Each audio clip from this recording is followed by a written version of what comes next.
2 Samuel, chapitre 1. Après la mort de Saül, David, qui avait battu les Amalécites, était depuis 2 jours revenu à Tsiklag. Le troisième jour, un homme arriva du camp de Saül, les vêtements déchirés et la tête couverte de terre. Lorsqu'il fut en présence de David, il se jeta par terre et se prosterna. David lui dit, « D'où viens-tu » Et il lui répondit, « Je me suis sauvé du camp d'Israël. » David lui dit, « Que s'est-il passé? Dis-moi donc. » Et il répondit, « Le peuple s'est enfui du champ de bataille, et un grand nombre d'hommes sont tombés et ont péri. Saül même et Jonathan, son fils, sont morts. » David dit au jeune homme qui lui apportait ces nouvelles, « Comment sais-tu que Saül et Jonathan, son fils, sont morts? » Et le jeune homme qui lui apportait ces nouvelles répondit, « Je me trouvais sur la montagne de Gilboa. Et voici, Saül s'appuyait sur sa lance, et voici, les chars et les cavaliers étaient près de l'atteindre. S'étant retourné, il m'aperçut et m'appela. Je dis, Me voici. Et il me dit, Qui es-tu? Je lui répondis, Je suis un Malécite. Et il dit, Approche donc, et donne-moi la mort, car je suis pris de vertige, quoique encore plein de vie. Je m'approchai de lui, et je lui donnai la mort, sachant bien qu'il ne survivrait pas à sa défaite. J'ai enlevé le diadème qui était sur sa tête et le bracelet qu'il avait au bras, et je les apporte ici à mon seigneur. David saisit ses vêtements et les déchira, et tous les hommes qui étaient auprès de lui firent de même. Ils furent dans le deuil, pleurèrent et jeûnèrent jusqu'au soir, à cause de Saül, de Jonathan, son fils, du peuple de l'Éternel, et de la maison d'Israël, parce qu'ils étaient tombés par l'épée.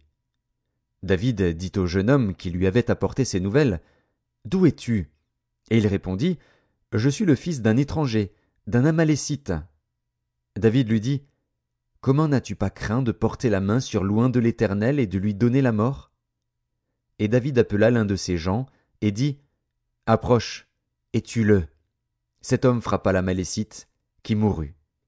Et David lui dit, « Que ton sang retombe sur ta tête, car ta bouche a déposé contre toi, puisque tu as dit, J'ai donné la mort à l'oint de l'Éternel. » Voici le cantique funèbre que David composa sur Saül et sur Jonathan, son fils, et qu'il ordonna d'enseigner aux enfants de Juda. C'est le cantique de l'arc. Il est écrit dans le livre du juste. L'élite d'Israël a succombé sur tes collines. Comment des héros sont-ils tombés? Ne l'annoncez point dans Gath, n'en publiez point la nouvelle dans les rues d'Ascalon, de peur que les filles des Philistins ne se réjouissent, de peur que les filles des incirconcis ne triomphent. Montagne de Gilboa, qu'il n'y ait sur vous ni rosée ni pluie, ni champs qui donnent des prémices pour les offrandes. Car là ont été jetés les boucliers des héros, le bouclier de Saül. L'huile a cessé de les oindre. Devant le sang des blessés, devant la graisse des plus vaillants, l'arc de Jonathan n'a jamais reculé, et l'épée de Saül ne retournait point à vide. Saül et Jonathan, aimables et chéris pendant leur vie, n'ont point été séparés dans leur mort. Ils étaient plus légers que les aigles, ils étaient plus forts que les lions. Filles d'Israël, pleurez sur Saül, qui vous revêtait magnifiquement de cramoisis, qui mettait des ornements d'or sur vos habits. Comment des héros sont-ils tombés au milieu du combat? Comment Jonathan a-t-il succombé sur tes collines? Je suis dans la douleur à cause de toi, Jonathan, mon frère. Tu faisais tout mon plaisir. Ton amour pour moi était admirable, au-dessus de l'amour des femmes. Comment des héros sont-ils tombés? Comment leurs armes se sont-elles perdues? Chapitre 2. Après cela, David consulta l'Éternel en disant, « Monterai-je dans une des villes de Juda » L'Éternel lui répondit, « Monte. » David dit, « Où monterai-je » Et l'Éternel répondit, « À Hébron. » David y monta, avec ses 2 femmes, Akinoam de Jizréel et Abigaïl de Carmel, femme de Nabal. David fit aussi monter les gens qui étaient auprès de lui, chacun avec sa maison. Et ils habitèrent dans les villes d'Hébron. Les hommes de Juda vinrent, et là ils oignirent David pour roi sur la maison de Juda. On informa David que c'étaient les gens de Jabès, en Galaad, qui avaient enterré Saül. David envoya des messagers aux gens de Jabès, en Galaad, pour leur dire « Soyez bénis de l'Éternel, puisque vous avez ainsi montré de la bienveillance envers Saül, votre maître, et que vous l'avez enterré. Et maintenant, que l'Éternel use envers vous de bonté et de fidélité. Moi aussi je vous ferai du bien, parce que vous avez agi de la sorte. Que vos mains se fortifient, et soyez de vaillants hommes, car votre maître Saül est mort, et c'est moi que la maison de Juda a oint pour roi sur elle. Cependant Abner, fils de Ner, chef de l'armée de Saül, prit Ish-Boshet, fils de Saül, et le fit passer à Mahanaïm. Il l'établit roi sur Galaad, sur les Guéshuriens, sur Jizréel, sur Éphraïm, sur Benjamin, sur tout Israël. Ish-Boshet, fils de Saül, était âgé de 40 ans lorsqu'il devint roi d'Israël, et il régna 2 ans. Il n'y eut que la maison de Juda qui resta attachée à David. Le temps pendant lequel David régna à Hébron, sur la maison de Juda, fut de 7 ans et 6 mois. Abner, fils de Ner, et les gens d'Ish-Boshet, fils de Saül, sortirent de Mahanaïm pour marcher sur Gabaon. Joab, fils de Tseruja, et les gens de David, se mirent aussi en marche. Ils se rencontrèrent près de l'étang de Gabaon, et ils s'arrêtèrent les uns en deçà de l'étang, et les autres au-delà. Abner dit à Joab, « Que ces jeunes gens se lèvent, et qu'ils se battent devant nous. » Joab répondit, « Qu'ils se lèvent. » Ils se levèrent et s'avancèrent en nombre égal, 12 pour Benjamin et pour Ish-Boshet, fils de Saül, et 12 des gens de David. Chacun saisissant son adversaire par la tête, lui enfonça son épée dans le flanc, et ils tombèrent tous ensemble. Et l'on donna à ce lieu, qui est près de Gabaon, le nom de Helkat Hatsurim. Il y eut en ce jour un combat très rude, dans lequel Abner et les hommes d'Israël furent battus par les gens de David. Là se trouvaient les 3 fils de Tseruja, Joab, Abishai et Asaël. Asaël avait les pieds légers comme une gazelle des champs. Il poursuivit Abner, sans se détourner de lui pour aller à droite ou à gauche. Abner regarda derrière lui et dit, « Est-ce toi, Asaël ?» Et il répondit, « C'est moi. » Abner lui dit, « Tire à droite ou à gauche, saisis-toi de l'un de ces jeunes gens et prends sa dépouille. » Mais Asaël ne voulut point se détourner de lui. Abner dit encore à Asaël, « Détourne-toi de moi. Pourquoi te frapperais-je et t'abattrais-je en terre? Comment ensuite lèverais-je le visage devant ton frère Joab ?» Et Asaël refusa de se détourner. Sur quoi Abner le frappa au ventre avec l'extrémité inférieure de sa lance, et la lance sortit par derrière. Il tomba et mourut sur place. Tous ceux qui arrivaient au lieu où Asaël était tombé mort s'y arrêtaient. Joab et Abishai poursuivirent Abner, et le soleil se couchait quand ils arrivèrent au coteau d'Amma, qui est en face de Guiar, sur le chemin du désert de Gabaon. Les fils de Benjamin se rallièrent à la suite d'Abner et formèrent un corps, et ils s'arrêtèrent au sommet d'une colline. Abner appela Joab et dit, « L'épée dévorera-t-elle toujours? Ne sais-tu pas qu'il y aura de l'amertume à la fin? Jusque à quand tarderas-tu à dire au peuple de ne plus poursuivre ses frères? » Joab répondit, « Dieu est vivant.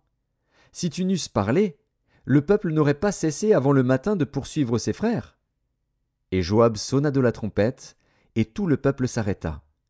Ils ne poursuivirent plus Israël, et ils ne continuèrent pas à se battre. Abner et ses gens marchèrent toute la nuit dans la plaine. Ils passèrent le Jourdain, traversèrent en entier le Bitron, et arrivèrent à Mahanaïm. Joab revint de la poursuite d'Abner, et rassembla tout le peuple. Il manquait 19 hommes des gens de David, et Asaël. Mais les gens de David avaient frappé à mort 360 hommes parmi ceux de Benjamin et d'Abner. Ils emportèrent Asaël et l'enterrèrent dans le sépulcre de son père à Bethléem. Joab et ses gens marchèrent toute la nuit, et le jour paraissait quand ils furent à Hébron. Chapitre 3. La guerre dura longtemps entre la maison de Saül et la maison de David. David devenait de plus en plus fort, et la maison de Saül allait en s'affaiblissant. Il naquit à David des fils à Hébron. Son premier-né fut Amnon, d'Akinoam de Jizréel. Le second, Kiléab, d'Abigaïl de Carmel, femme de Nabal. Le troisième, Absalom, fils de Maaka, fille de Talmaï, roi de Géshur. Le quatrième, Adonija, fils de Haggith. Le cinquième, Shéphasia, fils d'Abital. et le 6e, Jithréam, d'Égla, femme de David. Ce sont là ceux qui naquirent à David à Hébron. Pendant la guerre entre la maison de Saül et la maison de David, Abner tint ferme pour la maison de Saül. Or Saül avait eu une concubine, nommée Ritspa, fille d'Ajja. Et Ish-Boshet dit à Abner, « Pourquoi es-tu venu vers la concubine de mon père » Abner fut très irrité des paroles d'Ish-Boshet, et il répondit, « Suis-je une tête de chien, qui tienne pour Juda ? Je fais aujourd'hui preuve de bienveillance envers la maison de Saül, ton père, envers ses frères et ses amis. Je ne t'ai pas livré entre les mains de David, et c'est aujourd'hui que tu me reproches une faute avec cette femme. Que Dieu traite Abner dans toute sa rigueur, si je n'agis pas avec David selon ce que l'Éternel a juré à David, en disant qu'il ferait passer la royauté de la maison de Saül dans la sienne, et qu'il établirait le trône de David sur Israël et sur Juda, depuis Dan jusqu'à Beer-Shéba. » Ish-Boshet n'osa pas répliquer un seul mot à Abner, parce qu'il le craignait. Abner envoya des messagers à David pour lui dire de sa part, « À qui est le pays ? Fais alliance avec moi, et voici, ma main t'aidera pour tourner vers toi tout Israël. » Il répondit, « Bien, je ferai alliance avec toi.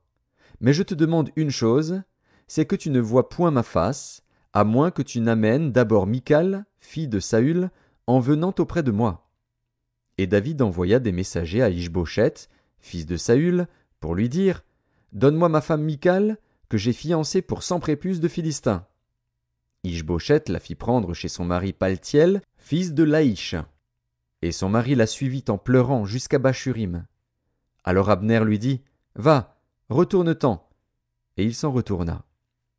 Abner eut un entretien avec les anciens d'Israël, et leur dit, « Vous désiriez autrefois d'avoir David pour roi. Établissez-le maintenant, car l'Éternel a dit de lui, « C'est par David, mon serviteur, que je délivrerai mon peuple d'Israël de la main des Philistins et de la main de tous ses ennemis. » Abner parla aussi à Benjamin, et il alla rapporter aux oreilles de David à Hébron ce qu'avait résolu Israël et toute la maison de Benjamin. Il arriva auprès de David à Hébron, accompagné de 20 hommes. Et David fit un festin à Abner et à ceux qui étaient avec lui. Abner dit à David, « Je me lèverai, et je partirai pour rassembler tout Israël vers mon seigneur le roi. Ils feront alliance avec toi, et tu régneras entièrement selon ton désir. » David renvoya Abner, qui s'en alla en paix. Voici, Joab et les gens de David revinrent d'une excursion et amenèrent avec eux un grand butin. Abner n'était plus auprès de David à Hébron, car David l'avait renvoyé, et il s'en était allé en paix. Lorsque Joab et toute sa troupe arrivèrent, on fit à Joab ce rapport. Abner, fils de Ner, est venu auprès du roi, qui l'a renvoyé, et il s'en est allé en paix. Joab se rendit chez le roi, et dit, « Qu'as-tu fait ? Voici, Abner est venu vers toi. Pourquoi l'as-tu renvoyé et laissé partir ? Tu connais Abner, fils de Ner. C'est pour te tromper qu'il est venu, pour épier tes démarches, et pour savoir tout ce que tu fais. » Et Joab, après avoir quitté David, envoya sur les traces d'Abner des messagers qui le ramenèrent depuis la citerne de Sira. David n'en savait rien. Lorsqu'Abner fut de retour à Hébron, Joab le tira à l'écart au milieu de la porte, comme pour lui parler en secret, et là il le frappa au ventre et le tua, pour venger la mort d'Asaël, son frère. David l'apprit ensuite, et il dit, « Je suis à jamais innocent devant l'Éternel du sang d'Abner, fils de Ner, et mon royaume l'est aussi. Que ce sang retombe sur Joab et sur toute la maison de son père. Qu'il y ait toujours quelqu'un dans la maison de Joab qui soit atteint d'un flux ou de la lèpre, ou qui s'appuie sur un bâton, ou qui tombe par l'épée, ou qui manque de pain. » Ainsi Joab et Abishai, son frère, tuèrent Abner, parce qu'il avait donné la mort à Asaël, leur frère, à Gabaon, dans la bataille. David dit à Joab et à tout le peuple qui était avec lui, « Déchirez vos vêtements, saignez-vous de sacs, et pleurez devant Abner. » Et le roi David marcha derrière le cercueil. On enterra Abner à Hébron. Le roi éleva la voix et pleura sur le sépulcre d'Abner, et tout le peuple pleura. Le roi fit une complainte sur Abner, et dit, « Abner devait-il mourir comme meurt un criminel ? Tu n'avais ni les mains liées, ni les pieds dans les chaînes. Tu es tombé comme on tombe devant des méchants. » Et tout le peuple pleura de nouveau sur Abner. Tout le peuple s'approcha de David pour lui faire prendre quelque nourriture, pendant qu'il était encore jour, mais David jura en disant « Que Dieu me traite dans toute sa rigueur, si je goûte du pain ou quoi que ce soit avant le coucher du soleil. » Cela fut connu et approuvé de tout le peuple, qui trouva bon tout ce qu'avait fait le roi. Tout le peuple et tout Israël comprirent en ce jour que ce n'était pas par ordre du roi qu'Abner, fils de Ner, avait été tué. Le roi dit à ses serviteurs « Ne savez-vous pas qu'un chef, qu'un grand homme, est tombé aujourd'hui en Israël? Je suis encore faible, quoique j'aie reçu l'onction royale. Et ces gens, les fils de Tseruja, sont trop puissants pour moi. Que l'Éternel rende selon sa méchanceté à celui qui fait le mal. » Chapitre 4. Lorsque le fils de Saül apprit qu'Abner était mort à Hébron, ses mains restèrent sans force, et tout Israël fut dans l'épouvante. Le fils de Saül avait 2 chefs de bande, dont l'un s'appelait Baana et l'autre Récab. Ils étaient fils de Rimon, de Béhéroth, d'entre les fils de Benjamin. Car Béhéroth était regardé comme faisant partie de Benjamin, et les Béhérothiens s'étaient enfuis à Githaïm, où ils ont habité jusqu'à ce jour. Jonathan, fils de Saül, avait un fils perclus des pieds, et âgé de 5 ans lorsqu'arriva de Jizréel la nouvelle de la mort de Saül et de Jonathan. Sa nourrice le prit et s'enfuit, et, comme elle précipitait sa fuite, il tomba et resta boiteux. Son nom était Méphibosheth. Or les fils de Rimon de Béhéroth, Récab et Baana, se rendirent pendant la chaleur du jour à la maison d'Ish-Bosheth, qui était couché pour son repos de midi. Ils pénétrèrent jusqu'au milieu de la maison, comme pour prendre du froment, et ils le frappèrent au ventre. Puis Récab et Baana, son frère, se sauvèrent. Ils entrèrent donc dans la maison pendant qu'il reposait sur son lit dans sa chambre à coucher, ils le frappèrent et le firent mourir, et ils lui coupèrent la tête. Ils prirent sa tête, et ils marchèrent toute la nuit au travers de la plaine. Ils apportèrent la tête d'Ish-Bosheth à David dans Hébron, et ils dirent au roi « Voici la tête d'Ish-Bosheth, fils de Saül, ton ennemi, qui en voulait à ta vie. L'Éternel venge aujourd'hui le roi mon seigneur de Saül et de sa race. » David répondit à Récab et à Baana, son frère, fils de Rimon de Béhéroth, « L'Éternel qui m'a délivré de tout péril est vivant. Celui qui est venu me dire « Voici, Saül est mort » et qui croyait m'annoncer une bonne nouvelle, je l'ai fait saisir et tuer à Tsiklag pour lui donner le salaire de son message. Et quand des méchants ont assassiné un homme juste dans sa maison et sur sa couche, combien plus ne redemanderai-je pas son sang de vos mains et ne vous exterminerai-je pas de la terre? » Et David ordonna à ses gens de les tuer. Ils leur coupèrent les mains et les pieds et les pendirent au bord de l'étang d'Hébron. Ils prirent ensuite la tête d'Ish-Bosheth et l'enterrèrent dans le sépulcre d'Abner à Hébron. Chapitre 5. Toutes les tribus d'Israël vinrent auprès de David, à Hébron, et dirent « Voici, nous sommes tes os et ta chair. Autrefois déjà, lorsque Saül était notre roi, c'était toi qui conduisais et qui ramenais Israël. L'Éternel t'a dit « Tu paîtras mon peuple d'Israël, et tu seras le chef d'Israël. » Ainsi tous les anciens d'Israël vinrent auprès du roi à Hébron, et le roi David fit alliance avec eux à Hébron, devant l'Éternel. Ils oignirent David pour roi sur Israël. David était âgé de 30 ans lorsqu'il devint roi, et il régna 40 ans. À Hébron, il régna sur Juda 7 ans et 6 mois, et à Jérusalem, il régna 33 ans sur tout Israël et Juda. Le roi marcha avec ses gens sur Jérusalem contre les Jébusiens, habitants du pays. Ils dirent à David « Tu n'entreras point ici, car les aveugles même et les boiteux te repousseront. » Ce qui voulait dire « David n'entrera point ici. » Mais David s'empara de la forteresse de Sion. C'est la cité de David. David avait dit en ce jour « Quiconque battra les Jébusiens et atteindra le canal, quiconque frappera ces boiteux et ces aveugles qui sont les ennemis de David. » C'est pourquoi l'on dit « L'aveugle et le boiteux n'entreront point dans la maison. » David s'établit dans la forteresse, qu'il appela cité de David. Il fit de tous côtés des constructions, en dehors et en dedans de Millo.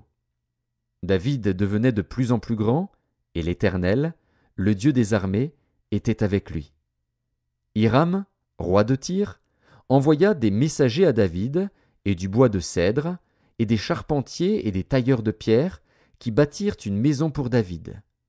David reconnut que l'Éternel l'affermissait comme roi d'Israël, et qu'il élevait son royaume à cause de son peuple d'Israël.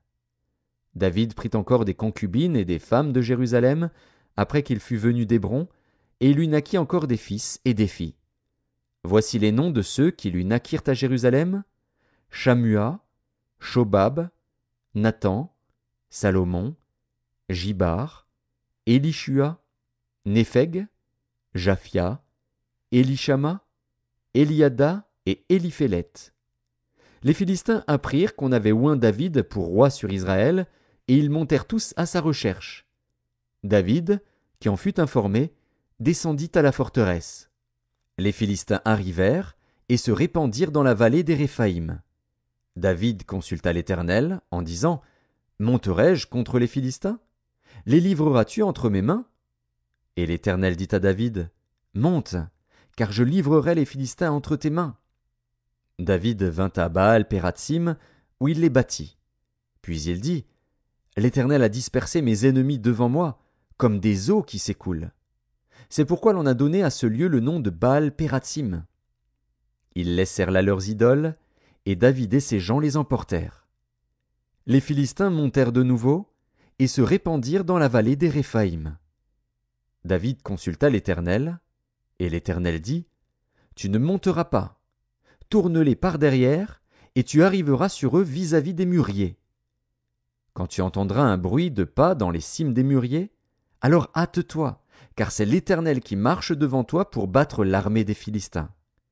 David fit ce que l'Éternel lui avait ordonné, et il battit les Philistins depuis Géba jusqu'à Gézer. Chapitre 6. David rassembla encore toute l'élite d'Israël, au nombre de 30 000 hommes. Et David, avec tout le peuple qui était auprès de lui, se mit en marche depuis Baal et Juda, pour faire monter de là l'arche de Dieu, devant laquelle est invoqué le nom de l'Éternel des armées qui réside entre les chérubins au-dessus de l'arche. Ils mirent sur un char neuf l'arche de Dieu, et l'emportèrent de la maison d'Abinadab sur la colline. Uza et Ashjo, fils d'Abinadab, conduisaient le char neuf. Ils l'emportèrent donc de la maison d'Abinadab sur la colline. Uza marchait à côté de l'arche de Dieu, et Ashjo allait devant l'arche. David et toute la maison d'Israël jouaient devant l'Éternel de toutes sortes d'instruments de bois de cyprès, des harpes, des luths, des tambourins, des sistres et des cymbales. Lorsqu'ils furent arrivés à l'ère de Nakon, Uza étendit la main vers l'arche de Dieu et la saisit, parce que les bœufs la faisaient pencher. La colère de l'Éternel s'enflamma contre Uza, et Dieu le frappa sur place à cause de sa faute. Uza mourut là, près de l'arche de Dieu. David fut irrité de ce que l'Éternel avait frappé Uza d'un tel châtiment, et ce lieu a été appelé jusqu'à ce jour Péretz Uza. David eut peur de l'Éternel en ce jour-là, et il dit: Comment l'arche de l'Éternel entrerait-elle chez moi? Il ne voulut pas retirer l'arche de l'Éternel chez lui dans la cité de David, et il la fit conduire dans la maison d'Obed-Édom de Gath. L'arche de l'Éternel resta 3 mois dans la maison d'Obed-Édom de Gath, et l'Éternel bénit Obed-Édom et toute sa maison. On vint dire au roi David: L'Éternel a béni la maison d'Obed-Édom et tout ce qui est à lui, à cause de l'arche de Dieu. Et David se mit en route, et il fit monter l'arche de Dieu depuis la maison d'Obed-Édom jusqu'à la cité de David, au milieu des réjouissances. Quand ceux qui portaient l'arche de l'Éternel eurent fait 6 pas, on sacrifia un bœuf et un veau gras. David dansait de toute sa force devant l'Éternel, et il était ceint d'un éphod de lin. David et toute la maison d'Israël firent monter l'arche de l'Éternel avec des cris de joie et au son des trompettes. Comme l'arche de l'Éternel entrait dans la cité de David, Michal, fille de Saül, regardait par la fenêtre, et, voyant le roi David sauter et danser devant l'Éternel, elle le méprisa dans son cœur. Après qu'on eut amené l'arche de l'Éternel, on la mit à sa place au milieu de la tente que David avait dressée pour elle. Et David offrit devant l'Éternel des holocaustes et des sacrifices d'action de grâce. Quand David eut achevé d'offrir les holocaustes et les sacrifices d'action de grâce, il bénit le peuple au nom de l'Éternel des armées. Puis il distribua à tout le peuple, à toute la multitude d'Israël, hommes et femmes, à chacun un pain, une portion de viande et un gâteau de raisin. Et tout le peuple s'en alla, chacun dans sa maison. David s'en retourna pour bénir sa maison, et Michal, fille de Saül, sortit à sa rencontre. Elle dit: « Quel honneur aujourd'hui pour le roi d'Israël de s'être découvert aux yeux des servantes de ses serviteurs, comme se découvrirait un homme de rien. » David répondit à Michal: « C'est devant l'Éternel, qui m'a choisi de préférence à ton père et à toute sa maison pour m'établir chef sur le peuple de l'Éternel, sur Israël, c'est devant l'Éternel que j'ai dansé.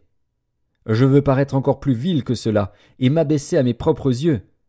Néanmoins je serai en honneur auprès des servantes dont tu parles. » Or Michal, fille de Saül, n'eut point d'enfant jusqu'au jour de sa mort. Chapitre 7. Lorsque le roi habita dans sa maison, et que l'Éternel lui eut donné du repos, après l'avoir délivré de tous les ennemis qui l'entouraient, il dit à Nathan le prophète: « Vois donc, j'habite dans une maison de cèdre, et l'arche de Dieu habite au milieu d'une tente. » Nathan répondit au roi: « Va, fais tout ce que tu as dans le cœur, car l'Éternel est avec toi. » La nuit suivante, la parole de l'Éternel fut adressée à Nathan. « Va dire à mon serviteur David: Ainsi parle l'Éternel, est-ce toi qui me bâtirais une maison pour que j'en fasse ma demeure? Mais je n'ai point habité dans une maison depuis le jour où j'ai fait monter les enfants d'Israël hors d'Égypte jusqu'à ce jour. J'ai voyagé sous une tente et dans un tabernacle. Partout où j'ai marché avec tous les enfants d'Israël, ai-je dit un mot à quelqu'une des tribus d'Israël à qui j'avais ordonné de paître mon peuple d'Israël? Ai-je dit: Pourquoi ne me bâtissez-vous pas une maison de cèdre? Maintenant tu diras à mon serviteur David: Ainsi parle l'Éternel des armées, je t'ai pris au pâturage, derrière les brebis, pour que tu fusses chef sur mon peuple, sur Israël. J'ai été avec toi partout où tu as marché.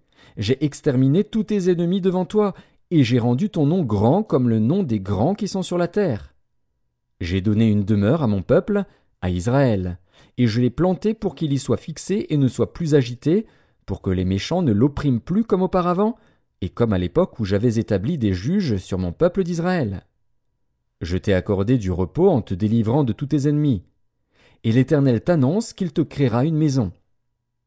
Quand tes jours seront accomplis et que tu seras couché avec tes pères, j'élèverai ta postérité après toi, celui qui sera sorti de tes entrailles, et j'affermirai son règne.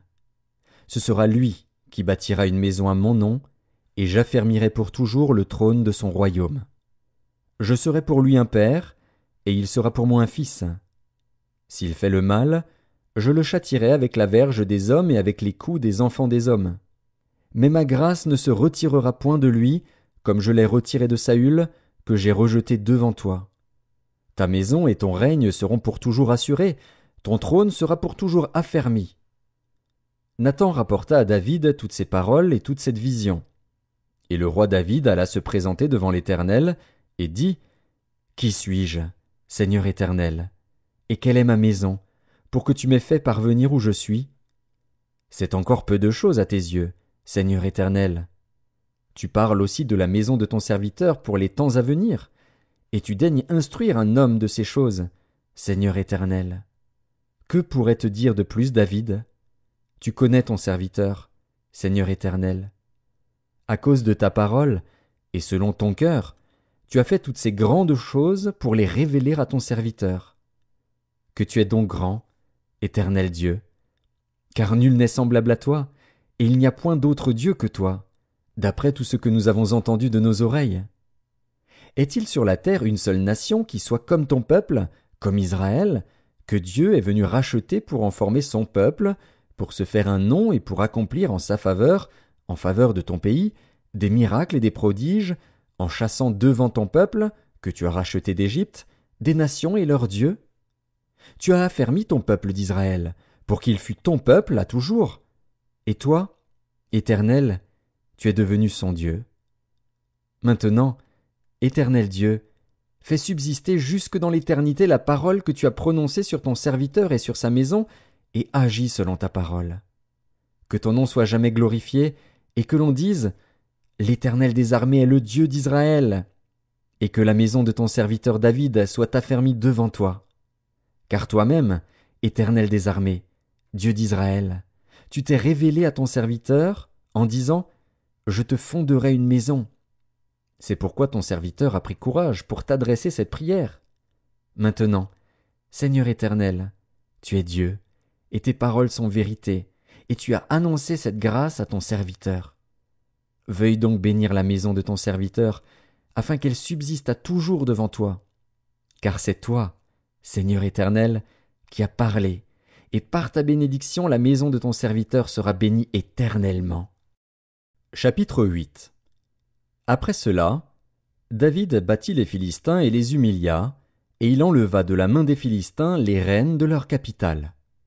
Il battit les Moabites, et il les mesura avec un cordeau, en les faisant coucher par terre. Il en mesura 2 cordeaux pour les livrer à la mort, et un plein cordeau pour leur laisser la vie. Et les Moabites furent assujettis à David, et lui payèrent un tribut.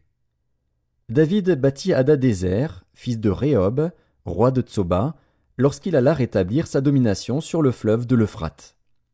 David lui prit 1700 cavaliers et 20 000 hommes de pied. Il coupa les jarrets à tous les chevaux de trait et ne conserva que 100 attelages.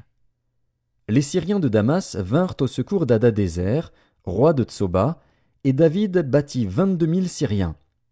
David mit des garnisons dans la Syrie de Damas. Et les Syriens furent assujettis à David et lui payèrent un tribut. L'Éternel protégeait David partout où il allait. Et David prit les boucliers d'or qu'avaient les serviteurs d'Hadadézer et les apporta à Jérusalem. Le roi David prit encore une grande quantité d'airain à Béthar et à Bérotaï, ville d'Hadadézer. Toi, roi de Hamath, apprit que David avait battu toute l'armée d'Hadadézer, et il envoya Joram, son fils, vers le roi David, pour le saluer, et pour le féliciter d'avoir attaqué Hadadézer et de l'avoir battu, car Toi était en guerre avec Hadadézer. Joram apporta des vases d'argent, des vases d'or et des vases d'airain. Le roi David les consacra à l'Éternel, comme il avait déjà consacré l'argent et l'or pris sur toutes les nations qu'il avait vaincues, sur la Syrie, sur Moab, sur les fils d'Ammon, sur les Philistins, sur Amalek, et sur le butin d'Hadadézer, fils de Rehob, roi de Tsoba. Au retour de sa victoire sur les Syriens, David se fit encore un nom, en battant dans la vallée du sel 18 000 Édomites. Il mit des garnisons dans Édom, il mit des garnisons dans tout Édom, et tout Édom fut assujetti à David. L'Éternel protégeait David partout où il allait. David régna sur Israël, et il faisait droit et justice à tout son peuple. Joab, fils de Tseruja, commandait l'armée. Josaphat, fils d'Achilud, était archiviste. Tsadok, fils d'Achitub, et Achimélec, fils d'Abiatar, était sacrificateur. Séraja était secrétaire. Benaja, fils de Jéhojada, était chef des Kérésiens et des Pélétiens. Et les fils de David étaient ministres d'État. Chapitre 9. David dit: Reste-t-il encore quelqu'un de la maison de Saül pour que je lui fasse du bien à cause de Jonathan? Il y avait un serviteur de la maison de Saül, nommé Tsiba, que l'on fit venir auprès de David. Le roi lui dit: Es-tu Tsiba? Et il répondit: Ton serviteur. Le roi dit: N'y a-t-il plus personne de la maison de Saül pour que j'use envers lui de la bonté de Dieu? Et Tsiba répondit au roi: Il y a encore un fils de Jonathan, perclus des pieds. Le roi lui dit: Où est-il? Et Tsiba répondit au roi: Il est dans la maison de Makir, fils d'Amiel, à Lo-debar. Le roi David l'envoya chercher dans la maison de Makir, fils d'Amiel, à Lo-debar. Et Méphibosheth, fils de Jonathan, fils de Saül, vint auprès de David, tomba sur sa face et se prosterna. David dit: Méphibosheth. Et il répondit: Voici ton serviteur. David lui dit: Ne crains point, car je veux te faire du bien à cause de Jonathan, ton père. je te rendrai toutes les terres de Saül, ton père, et tu mangeras toujours à ma table. » Il se prosterna et dit, « Qu'est ton serviteur, pour que tu regardes un chien mort, tel que moi ?» Le roi appela Tsiba, serviteur de Saül, et lui dit, « Je donne au fils de ton maître tout ce qui appartenait à Saül et à toute sa maison. Tu cultiveras pour lui les terres, toi, tes fils et tes serviteurs, et tu feras les récoltes, afin que le fils de ton maître ait du pain à manger. Et Méphibosheth, fils de ton maître, mangera toujours à ma table. » Or Tsiba avait 15 fils et 20 serviteurs. Il dit au roi, « Ton serviteur fera tout ce que le roi mon seigneur ordonne à son serviteur. » Et Méphibosheth mangea à la table de David comme l'un des fils du roi. Méphibosheth avait un jeune fils, nommé Mika, et tous ceux qui demeuraient dans la maison de Tsiba étaient serviteurs de Méphibosheth. Méphibosheth habitait à Jérusalem, car il mangeait toujours à la table du roi. Il était boiteux des 2 pieds. Chapitre 10. Après cela, le roi des fils d'Ammon mourut, et Hanun, son fils, régna à sa place.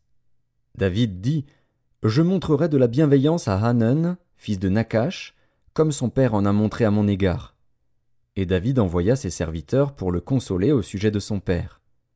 Lorsque les serviteurs de David arrivèrent dans le pays des fils d'Ammon, les chefs des fils d'Ammon dirent à Hanun, leur maître, « Penses-tu que ce soit pour honorer ton père que David t'envoie des consolateurs?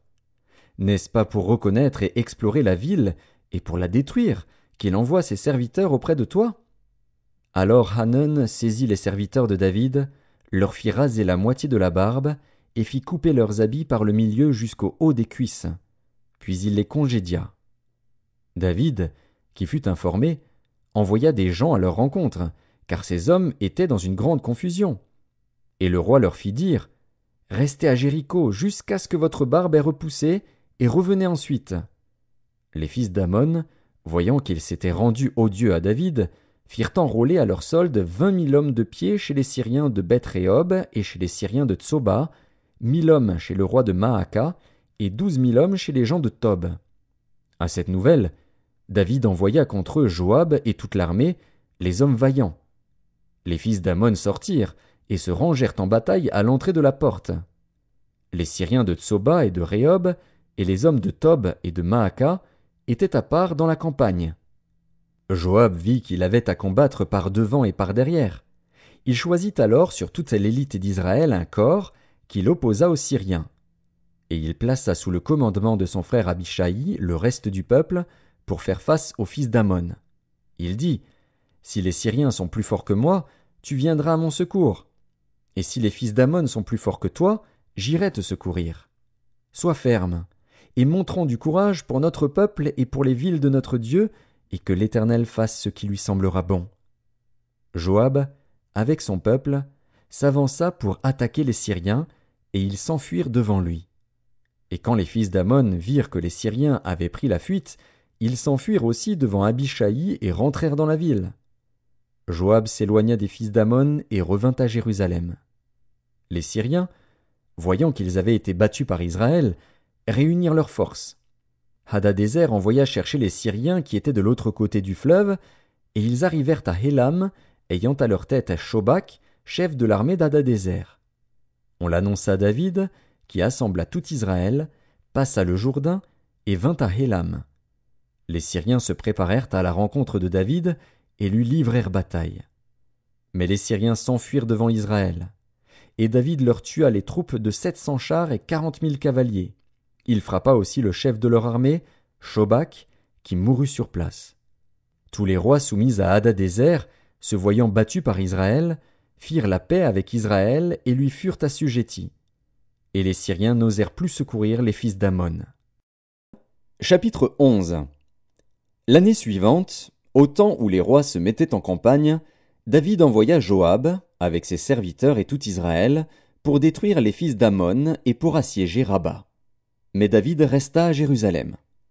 Un soir, David se leva de sa couche, et, comme il se promenait sur le toit de la maison royale, il aperçut de là une femme qui se baignait et qui était très belle de figure. David fit demander qui était cette femme, et on lui dit, « N'est-ce pas Bathsheba, fille d'Éliam, femme d'Uri, le Héthien ?» Et David envoya des gens pour la chercher. Elle vint vers lui, et il coucha avec elle. Après s'être purifiée de sa souillure, elle retourna dans sa maison. Cette femme devint enceinte, et elle fit dire à David, « Je suis enceinte. » Alors David expédia cet ordre à Joab, « Envoie-moi Uri, le Héthien. » Et Joab envoya Uri à David. Uri se rendit auprès de David, qui l'interrogea sur l'état de Joab, sur l'état du peuple et sur l'état de la guerre. Puis David dit à Uri, « Descends dans ta maison et lave tes pieds. » Uri sortit de la maison royale, et il fut suivi d'un présent du roi. Mais Uri se coucha à la porte de la maison royale, avec tous les serviteurs de son maître, et il ne descendit point dans sa maison. On en informa David, et on lui dit, « Uri n'est pas descendu dans sa maison. » Et David dit à Uri, « N'arrives-tu pas de voyage? Pourquoi n'es-tu pas descendu dans ta maison? » Uri répondit à David, « L'arche et Israël et Juda habitent sous des tentes. Mon seigneur Joab et les serviteurs de mon seigneur campent en rase campagne, et moi j'entrerai dans ma maison pour manger et boire et pour coucher avec ma femme. Aussi vrai que tu es vivant et que ton âme est vivante, je ne ferai point cela. » David dit à Uri, « Reste ici encore aujourd'hui, et demain je te renverrai. » Et Uri resta à Jérusalem ce jour-là et le lendemain. David l'invita à manger et à boire en sa présence, et il l'enivra. Et le soir, Uri sortit pour se mettre sur sa couche, avec les serviteurs de son maître, mais il ne descendit point dans sa maison. Le lendemain matin, David écrivit une lettre à Joab et l'envoya par la main d'Uri. Il écrivit dans cette lettre, « Placez Uri au plus fort du combat, et retirez-vous de lui, afin qu'il soit frappé et qu'il meure. » Joab, en assiégeant la ville, plaça Uri à l'endroit qu'il savait défendu par de vaillants soldats. Les hommes de la ville firent une sortie et se battirent contre Joab. Plusieurs tombèrent parmi le peuple, parmi les serviteurs de David, et Uri, le Héthien, fut aussi tué. Joab envoya un messager pour faire rapport à David de tout ce qui s'était passé dans le combat. Il donna cet ordre au messager, « Quand tu auras achevé de raconter au roi tous les détails du combat, peut-être se mettra-t-il en fureur et te dira-t-il, « Pourquoi vous êtes-vous approché de la ville pour combattre? Ne savez-vous pas qu'on lance des traits du haut de la muraille? Qui a tué Abimélec, fils de Jérubéchet? N'est-ce pas une femme qui lança sur lui du haut de la muraille un morceau de meule de moulin, et n'en est-il pas mort à Thébets? Pourquoi vous êtes-vous approché de la muraille? Alors tu diras, ton serviteur Uri, le Héthien, est mort aussi. » Le messager partit, et, à son arrivée, il fit rapport à David de tout ce que Joab lui avait ordonné. Le messager dit à David, « Ces gens ont eu sur nous l'avantage.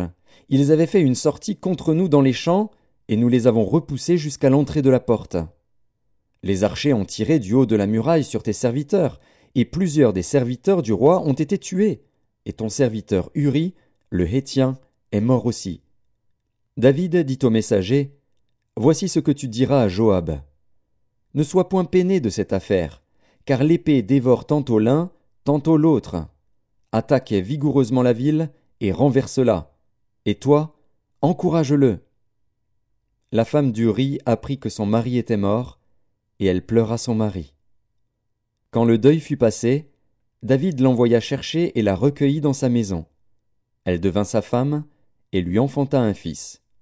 Ce que David avait fait déplut à l'Éternel. Chapitre 12. L'Éternel envoya Nathan vers David. Et Nathan vint à lui, et lui dit, « Il y avait dans une ville 2 hommes, l'un riche et l'autre pauvre. Le riche avait des brebis et des bœufs en très grand nombre. Le pauvre n'avait rien du tout qu'une petite brebis qu'il avait achetée. Il la nourrissait, et elle grandissait chez lui avec ses enfants. Elle mangeait de son pain, buvait dans sa coupe, dormait sur son sein, et il la regardait comme sa fille. Un voyageur arriva chez l'homme riche. Et le riche n'a pas voulu toucher à ses brebis ou à ses bœufs pour préparer un repas au voyageur qui était venu chez lui. il a pris la brebis du pauvre et l'a apprêtée pour l'homme qui était venu chez lui. La colère de David s'enflamma violemment contre cet homme, et il dit à Nathan, « L'Éternel est vivant, l'homme qui a fait cela mérite la mort, et il rendra 4 brebis pour avoir commis cette action et pour avoir été sans pitié. » Et Nathan dit à David, « Tu es cet homme-là. Ainsi parle l'Éternel, le Dieu d'Israël, je t'ai oint pour roi sur Israël, et je t'ai délivré de la main de Saül.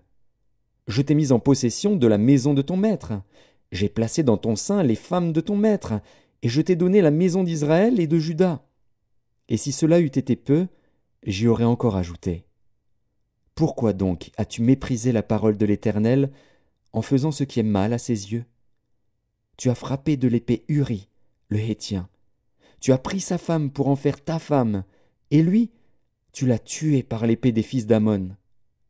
Maintenant, l'épée ne s'éloignera jamais de ta maison, parce que tu m'as méprisé et parce que tu as pris la femme d'Uri, le Hétien, pour en faire ta femme. Ainsi parle l'Éternel, voici, je vais faire sortir de ta maison le malheur contre toi, et je vais prendre sous tes yeux tes propres femmes pour les donner à un autre, qui couchera avec elles à la vue de ce soleil. Car tu as agi en secret, et moi, je ferai cela en présence de tout Israël et à la face du soleil. David dit à Nathan, J'ai péché contre l'Éternel. Et Nathan dit à David, L'Éternel pardonne ton péché, tu ne mourras point. Mais, parce que tu as fait blasphémer les ennemis de l'Éternel, en commettant cette action, le fils qui t'est né mourra. Et Nathan s'en alla dans sa maison. L'Éternel frappa l'enfant que la femme d'Uri avait enfanté à David, et il fut dangereusement malade. David pria Dieu pour l'enfant, et jeûna. Et quand il rentra, il passa la nuit couché par terre. Les anciens de sa maison insistèrent auprès de lui pour le faire lever de terre. Mais il ne voulut point, et il ne mangea rien avec eux. Le 7e jour, l'enfant mourut. Les serviteurs de David craignaient de lui annoncer que l'enfant était mort, car ils disaient, « Voici, lorsque l'enfant vivait encore, nous lui avons parlé, et il ne nous a pas écoutés. Comment oserons-nous lui dire, « L'enfant est mort » Il s'affligera bien davantage. » David aperçut que ses serviteurs parlaient tout bas entre eux, et il comprit que l'enfant était mort. Il dit à ses serviteurs, « L'enfant est-il mort » Et ils répondirent, « Il est mort. » Alors David se leva de terre, il se lava, soignit, et changea de vêtements. Puis il alla dans la maison de l'Éternel, et se prosterna. De retour chez lui, il demanda qu'on lui servît à manger, et il mangea. Ses serviteurs lui dirent, « Que signifie ce que tu fais? Tandis que l'enfant vivait, tu jeûnais et tu pleurais, et maintenant que l'enfant est mort, tu te lèves et tu manges. » Il répondit, « Lorsque l'enfant vivait encore, je jeûnais et je pleurais, car je disais, « Qui sait si l'Éternel n'aura pas pitié de moi et si l'enfant ne vivra pas? Maintenant qu'il est mort, pourquoi jeûnerai-je? Puis-je le faire revenir? J'irai vers lui, mais il ne reviendra pas vers moi. » David consola Bathsheba, sa femme, et il alla auprès d'elle et coucha avec elle. Elle enfanta un fils qu'il appela Salomon, et qui fut aimé de l'Éternel. Il le remit entre les mains de Nathan le prophète, et Nathan lui donna le nom de Jédidja, à cause de l'Éternel. Joab, qui assiégeait Rabba, des fils d'Ammon, s'empara de la ville royale, et envoya des messagers à David pour lui dire, « J'ai attaqué Rabba, et je me suis déjà emparé de la ville des eaux. Rassemble maintenant le reste du peuple, campe contre la ville, et prends-la, de peur que je ne la prenne moi-même et que la gloire ne m'en soit attribuée. » David rassembla tout le peuple, et marcha sur Rabba, il l'attaqua, et s'en rendit maître. Il enleva la couronne de dessus la tête de son roi, elle pesait 1 talent d'or et était garnie de pierres précieuses.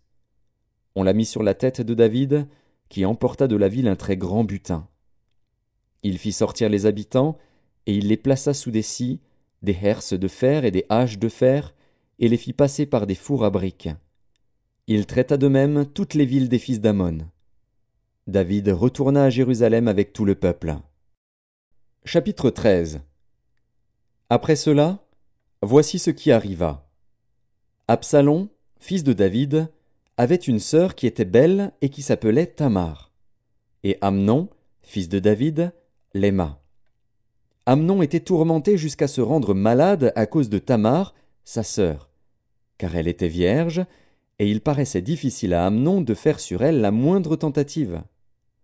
Amnon avait un ami, nommé Jonadab, fils de Chiméa, frère de David, et Jonadab était un homme très habile.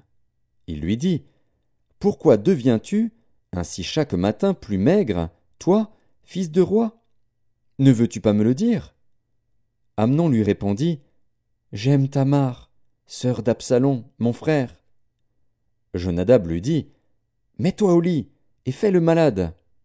Quand ton père viendra te voir, tu lui diras, « Permets à Tamar, ma sœur, de venir pour me donner à manger, qu'elle prépare un mets sous mes yeux, afin que je le voie et que je le prenne de sa main. » Amnon se coucha et fit le malade.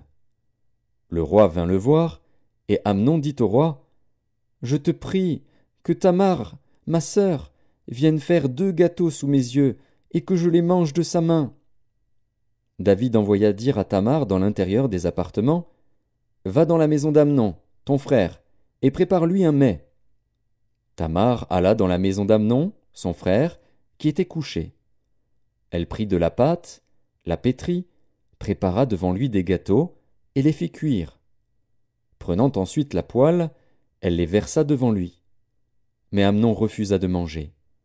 Il dit, « Faites sortir tout le monde. » Et tout le monde sortit de chez lui. Alors Amnon dit à Tamar, « Apporte le mets dans la chambre, et que je le mange de ta main. » Tamar prit les gâteaux qu'elle avait faits, et les porta à Amnon, son frère, dans la chambre.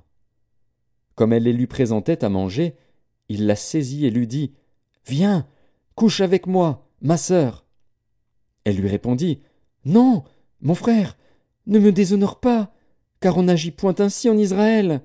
Ne commets pas cette infamie. Où irai-je, moi, avec ma honte? Et toi, tu serais comme l'un des infâmes en Israël. Maintenant, je te prie, parle au roi, et il ne s'opposera pas à ce que je sois à toi. » Mais il ne voulut pas l'écouter. Il lui fit violence, la déshonora et coucha avec elle. Puis Amnon eut pour elle une forte aversion, plus forte que n'avait été son amour. Et il lui dit, « Lève-toi, va-t'en. » Elle lui répondit, « N'augmente pas, en me chassant, le mal que tu m'as déjà fait. » Il ne voulut pas l'écouter, et appelant le garçon qui le servait, il dit, « Qu'on éloigne de moi cette femme et qu'on la mette dehors, et ferme la porte après elle. » Elle avait une tunique de plusieurs couleurs, car c'était le vêtement que portaient les filles du roi, aussi longtemps qu'elles étaient vierges. Le serviteur d'Amnon la mit dehors, et ferma la porte après elle. Tamar répandit de la cendre sur sa tête, et déchira sa tunique bigarrée.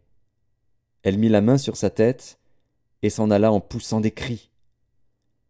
Absalom, son frère, lui dit, « Amnon, ton frère, a-t-il été avec toi? Maintenant, ma sœur, tais-toi, c'est ton frère. Ne prends pas cette affaire trop à cœur. » Et Tamar, désolée, demeura dans la maison d'Absalom, son frère. Le roi David apprit toutes ces choses, et il fut très irrité. Absalom ne parla ni en bien ni en mal avec Amnon, mais il le prit en haine, parce qu'il avait déshonoré Tamar, sa sœur. 2 ans après, comme Absalom avait les tondeurs à Baal-Hatsor, près d'Éphraïm, il invita tous les fils du roi.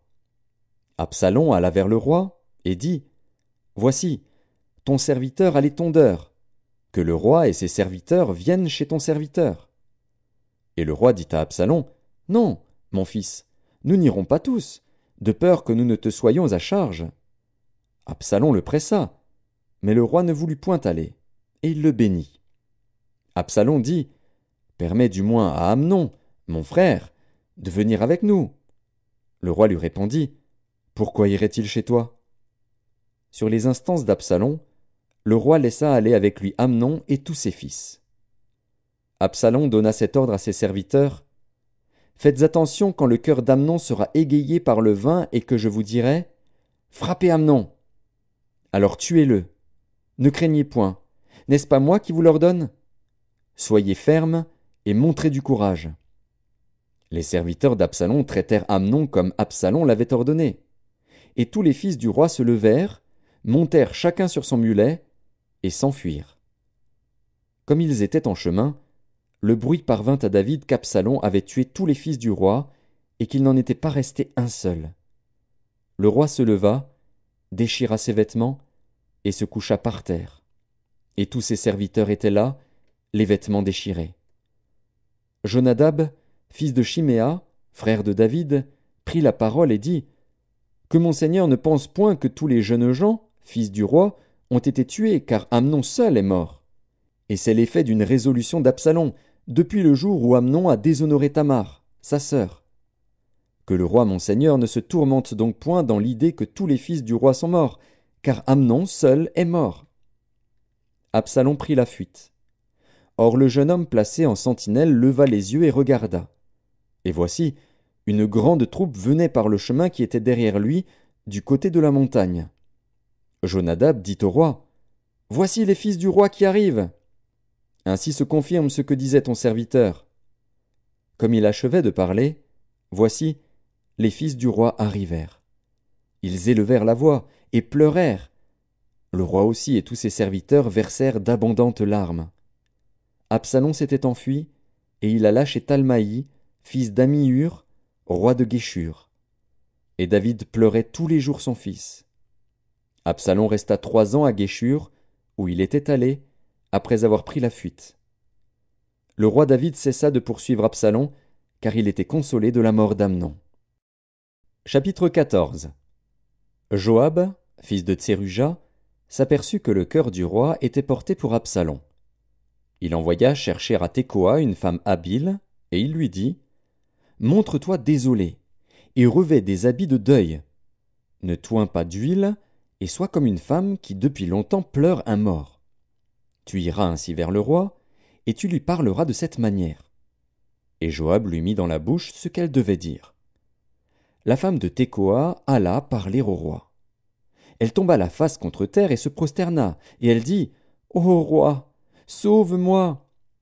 Le roi lui dit « Qu'as-tu » Elle répondit « Oui, je suis veuve, mon mari est mort. Ta servante avait 2 fils. Ils se sont tous deux querellés dans les champs, et il n'y avait personne pour les séparer. L'un a frappé l'autre, et l'a tué. Et voici, toute la famille s'est levée contre ta servante, en disant « Livre le meurtrier de son frère. Nous voulons le faire mourir, pour la vie de son frère qui l'a tué. Nous voulons détruire même l'héritier.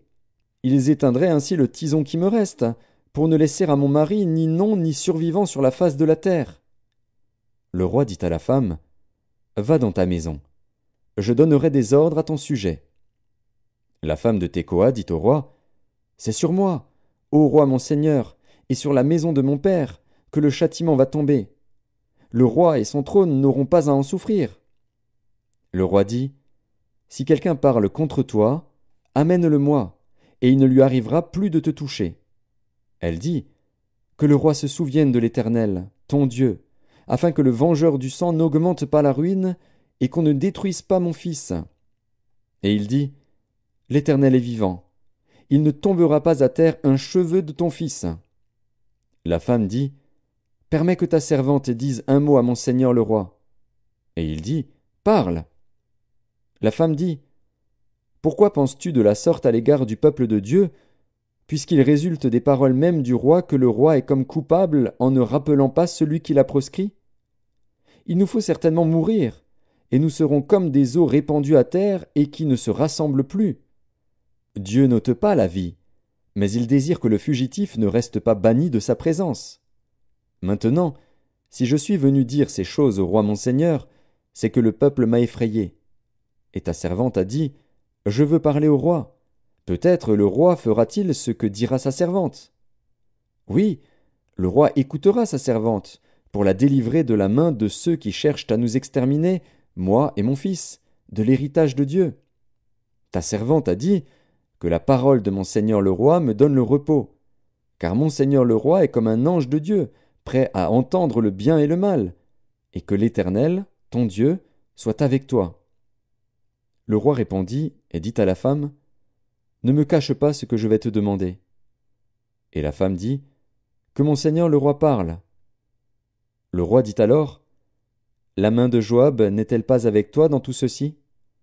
Et la femme répondit, « Aussi vrai que ton âme est vivante, ô roi mon seigneur, il n'y a rien à droite ni à gauche de tout ce que dit mon seigneur le roi. C'est, en effet, ton serviteur Joab qui m'a donné des ordres, et qui a mis dans la bouche de ta servante toutes ces paroles. C'est pour donner à la chose une autre tournure que ton serviteur Joab a fait cela. Mais mon Seigneur est aussi sage qu'un ange de Dieu pour connaître tout ce qui se passe sur la terre. » Le roi dit à Joab, « Voici, je veux bien faire cela. Va donc, ramène le jeune homme Absalom. » Joab tomba la face contre terre et se prosterna, et il bénit le roi. Puis il dit, « Ton serviteur connaît aujourd'hui que j'ai trouvé grâce à tes yeux, ô roi mon Seigneur, puisque le roi agit selon la parole de son serviteur. » Et Joab se leva et partit pour Guéshur, et il ramena Absalom à Jérusalem. Mais le roi dit, « Qu'il se retire dans sa maison, et qu'il ne voie point ma face. » Et Absalom se retira dans sa maison, et il ne vit point la face du roi. Il n'y avait pas un homme dans tout Israël aussi renommé qu'Absalom pour sa beauté. Depuis la plante du pied jusqu'au sommet de la tête, il n'y avait point en lui de défaut. Lorsqu'il se rasait la tête, c'était chaque année qu'il se la rasait, parce que sa chevelure lui pesait, le poids des cheveux de sa tête était de 200 cycles, poids du roi. Il naquit à Absalom 3 fils, et une fille nommée Tamar, qui était une femme belle de figure. Absalom demeura 2 ans à Jérusalem, sans voir la face du roi. Il fit demander Joab, pour l'envoyer vers le roi. Mais Joab ne voulut point venir auprès de lui. Il le fit demander une seconde fois, et Joab ne voulut point venir. Absalom dit alors à ses serviteurs, « Voyez, le champ de Joab est à côté du mien. Il y a de l'orge, allez et mettez-y le feu. » Et les serviteurs d'Absalom mirent le feu au champ. Joab se leva et se rendit auprès d'Absalom, dans sa maison. Il lui dit, « Pourquoi tes serviteurs ont-ils mis le feu au champ qui m'appartient » Absalom répondit à Joab, « Voici, je t'ai fait dire, viens ici, et je t'enverrai vers le roi, afin que tu lui dises, pourquoi suis-je revenu de Guéshur ? Il vaudrait mieux pour moi que j'y fusse encore. Je désire maintenant voir la face du roi. Et s'il y a quelque crime en moi, qu'il me fasse mourir. » Joab alla vers le roi, et lui rapporta cela. Et le roi appela Absalom, qui vint auprès de lui et se prosterna la face contre terre en sa présence. Le roi baisa Absalom. Chapitre 15. Après cela, Absalom se procura un char et des chevaux, et 50 hommes qui couraient devant lui. Il se levait de bon matin, et se tenait au bord du chemin de la porte. Et chaque fois qu'un homme ayant une contestation se rendait vers le roi pour obtenir un jugement, Absalom l'appelait, et disait, « De quelle ville es-tu » Lorsqu'il avait répondu, « Je suis d'une telle tribu d'Israël », Absalom lui disait, « Vois, ta cause est bonne et juste, mais personne de chez le roi ne t'écoutera. » Absalom disait, « Qui m'établira juge dans le pays ? Tout homme qui aurait une contestation et un procès viendrait à moi, et je lui ferais justice. » Et quand quelqu'un s'approchait pour se prosterner devant lui, il lui tendait la main, le saisissait et l'embrassait. Absalom agissait ainsi à l'égard de tous ceux d'Israël qui se rendaient vers le roi pour demander justice. Et Absalom gagnait le cœur des gens d'Israël. Au bout de 40 ans, Absalom dit au roi, « Permets que j'aille à Hébron pour accomplir le vœu que j'ai fait à l'Éternel. Car ton serviteur a fait un vœu, pendant que je demeurais à Guéshur en Syrie. J'ai dit, si l'Éternel me ramène à Jérusalem, je servirai l'Éternel. » Le roi lui dit, « Va en paix. » Et Absalom se leva et partit pour Hébron. Absalom envoya des espions dans toutes les tribus d'Israël pour dire, « Quand vous entendrez le son de la trompette, vous direz, Absalom règne à Hébron. » 200 hommes de Jérusalem, qui avaient été invités, accompagnèrent Absalom, et ils le firent en toute simplicité, sans rien savoir. Pendant qu'Absalom offrait les sacrifices, il envoya chercher à la ville de Gilo Achitophel, le Gilonite, conseiller de David. La conjuration devint puissante, et le peuple était de plus en plus nombreux auprès d'Absalom. Quelqu'un vint informer David, et lui dit « Le cœur des hommes d'Israël s'est tourné vers Absalom. » Et David dit à tous ses serviteurs qui étaient avec lui à Jérusalem « Levez-vous, fuyons, car il n'y aura point de salut pour nous devant Absalom. Hâtez-vous de partir. Sinon, il ne tarderait pas à nous atteindre, et il nous précipiterait dans le malheur et frapperait la ville du tranchant de l'épée. » Les serviteurs du roi lui dirent « Tes serviteurs feront tout ce que voudra mon seigneur le roi. » Le roi sortit, et toute sa maison le suivait, et il laissa 10 concubines pour garder la maison. Le roi sortit, et tout le peuple le suivait, et ils s'arrêtèrent à la dernière maison. Tous ses serviteurs, tous les Kérétiens et tous les Pélétiens passèrent à ses côtés, et tous les Gassiens, au nombre de 600 hommes, venus de Gath à sa suite, passèrent devant le roi. Le roi dit à Itaï de Gath, « Pourquoi viendrais-tu aussi avec nous? Retourne et reste avec le roi, car tu es étranger, et même tu as été emmené de ton pays. Tu es arrivé d'hier, et aujourd'hui je te ferai errer avec nous çà et là, quand je ne sais moi-même où je vais. Retourne et emmène tes frères avec toi. Que l'Éternel use envers toi de bonté et de fidélité. » Itaï répondit au roi, et dit, « L'Éternel est vivant, et mon seigneur le roi est vivant. Au lieu où sera mon seigneur le roi, soit pour mourir, soit pour vivre, là aussi sera ton serviteur. » David dit alors à Itaï, « Va, passe. » Et Itaï de Gath passa, avec tous ses gens et tous les enfants qui étaient avec lui. Toute la contrée était en larmes, et l'on poussait de grands cris au passage de tout le peuple. Le roi passa le torrent de Cédron, et tout le peuple passa vis-à-vis du chemin qui mène au désert. Tsadok était aussi là, et avec lui tous les Lévites portant l'arche de l'alliance de Dieu. Et ils posèrent l'arche de Dieu, et Abiatar montait, pendant que tout le peuple achevait de sortir de la ville. Le roi dit à Tsadok, « Reporte l'arche de Dieu dans la ville. Si je trouve grâce aux yeux de l'Éternel, il me ramènera, et il me fera voir l'arche et sa demeure. Mais s'il dit, « Je ne prends point plaisir en toi », me voici, qu'il me fasse ce qui lui semblera bon. » Le roi dit encore au sacrificateur Tsadok, « Comprends-tu? Retourne en paix dans la ville, avec Achimaatz, ton fils, et avec Jonathan, fils d'Abiatar, vos 2 fils.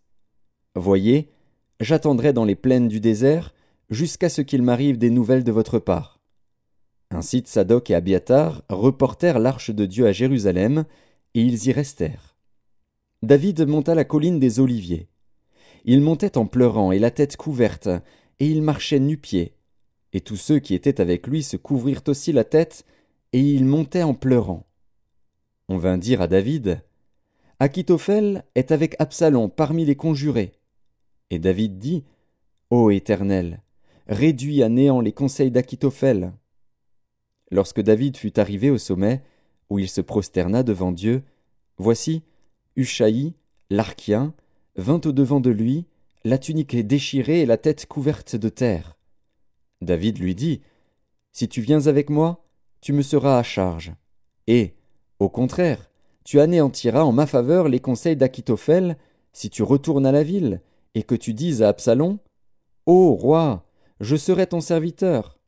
Je fus autrefois le serviteur de ton père, mais je suis maintenant ton serviteur. » Les sacrificateurs Tsadok et Abiatar ne seront-ils pas là avec toi?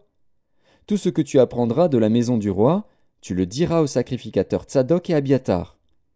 Et comme ils ont là auprès d'eux leurs 2 fils, Achimaatz, fils de Tsadok, et Jonathan, fils d'Abiatar, c'est par eux que vous me ferez savoir tout ce que vous aurez appris. Hushaï, ami de David, retourna donc à la ville, et Absalom entra dans Jérusalem. Chapitre 16. Lorsque David eut un peu dépassé le sommet, voici, Tsiba, serviteur de Méphibosheth, vint au-devant de lui avec 2 ânes bâtés, sur lesquels il y avait 200 pains, 100 masses de raisins secs, 100 de fruits d'été, et une outre de vin. Le roi dit à Tsiba, « Que veux-tu faire de cela ?» Et Tsiba répondit, « Les ânes serviront de monture à la maison du roi, Le pain et les fruits d'été sont pour nourrir les jeunes gens, et le vin pour désaltérer ceux qui seront fatigués dans le désert. Le roi dit, Où est le fils de ton maître? Et Tsiba répondit au roi, Voici, il est resté à Jérusalem, car il a dit, Aujourd'hui la maison d'Israël me rendra le royaume de mon père. Le roi dit à Tsiba, Voici, tout ce qui appartient à Méphibosheth est à toi. Et Tsiba dit, Je me prosterne, que je trouve grâce à tes yeux, ô roi mon seigneur. David était arrivé jusqu'à Bachurim. Et voici, il sortit de là un homme de la famille et de la maison de Saül, nommé Chiméi, fils de Guéra. Il s'avança en prononçant des malédictions, et il jeta des pierres à David et à tous les serviteurs du roi David, tandis que tout le peuple et tous les hommes vaillants étaient à la droite et à la gauche du roi. Chiméi parlait ainsi en le maudissant. Va-t'en, va-t'en, homme de sang, méchant homme. L'Éternel fait retomber sur toi tout le sang de la maison de Saül, dont tu occupais le trône, et l'Éternel a livré le royaume entre les mains d'Absalom, ton fils. Et te voilà malheureux comme tu le mérites, car tu es un homme de sang. Alors Abishai, fils de Tseruja, dit au roi, Pourquoi ce chien mort maudit-il le roi mon seigneur? Laisse-moi, je te prie, aller lui couper la tête. Mais le roi dit, Qu'ai-je à faire avec vous, fils de Tseruja? S'il maudit, c'est que l'Éternel lui a dit, Maudit David. Qui donc lui dira, Pourquoi agis-tu ainsi? Et David dit à Abishai et à tous ses serviteurs, Voici, mon fils, qui est sorti de mes entrailles, en veut à ma vie, à plus forte raison ce Benjamite. Laissez-le, et qu'il maudisse, car l'Éternel le lui a dit. Peut-être l'Éternel regardera-t-il mon affliction, et me fera-t-il du bien en retour des malédictions d'aujourd'hui. David et ses gens continuèrent leur chemin. Et Chiméi marchait sur le flanc de la montagne près de David, et, en marchant, il maudissait, il jetait des pierres contre lui, il faisait voler la poussière. Le roi et tout le peuple qui était avec lui arrivèrent à Agéphim, et là ils se reposèrent. Absalom et tout le peuple, les hommes d'Israël, étaient entrés dans Jérusalem, et Achitophel était avec Absalom. Lorsque Hushaï, l'Archien, ami de David, fut arrivé auprès d'Absalom, il lui dit, Vive le roi! Vive le roi! Et Absalom dit à Hushaï, Voilà donc l'attachement que tu as pour ton ami. Pourquoi n'es-tu pas allé avec ton ami? Hushaï répondit à Absalom, C'est que je veux être à celui qu'ont choisi l'Éternel et tout ce peuple et tous les hommes d'Israël, et c'est avec lui que je veux rester. D'ailleurs, qui servirai-je? Ne sera-ce pas son fils? Comme j'ai servi ton père, ainsi je te servirai. Absalom dit à Achitophel, Consultez ensemble, qu'avons-nous à faire? Et Achitophel dit à Absalom, Va vers les concubines que ton père a laissées pour garder la maison. Ainsi tout Israël saura que tu t'es rendu odieux à ton père, et les mains de tous ceux qui sont avec toi se fortifieront. On dressa pour Absalom une tente sur le toit, et Absalom alla vers les concubines de son père, aux yeux de tout Israël. Les conseils donnés en ce temps-là par Achitophel avaient autant d'autorité que si l'on eût consulté Dieu lui-même. Il en était ainsi de tous les conseils d'Achitophel, soit pour David, soit pour Absalom. Chapitre 17. Achitophel dit à Absalom, Laisse-moi choisir 12 000 hommes. Je me lèverai, et je poursuivrai David cette nuit même.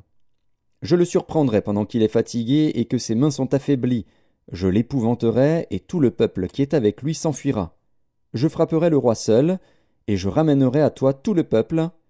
La mort de l'homme à qui tu en veux assurera le retour de tous, et tout le peuple sera en paix.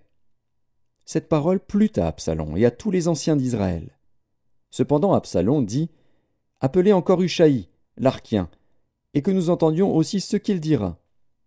Hushaï vint auprès d'Absalom, et Absalom lui dit, Voici comment a parlé Achitophel. Devons-nous faire ce qu'il a dit, ou non? Parle, toi. Hushaï répondit à Absalom. Pour cette fois le conseil qu'a donné Achitophel n'est pas bon.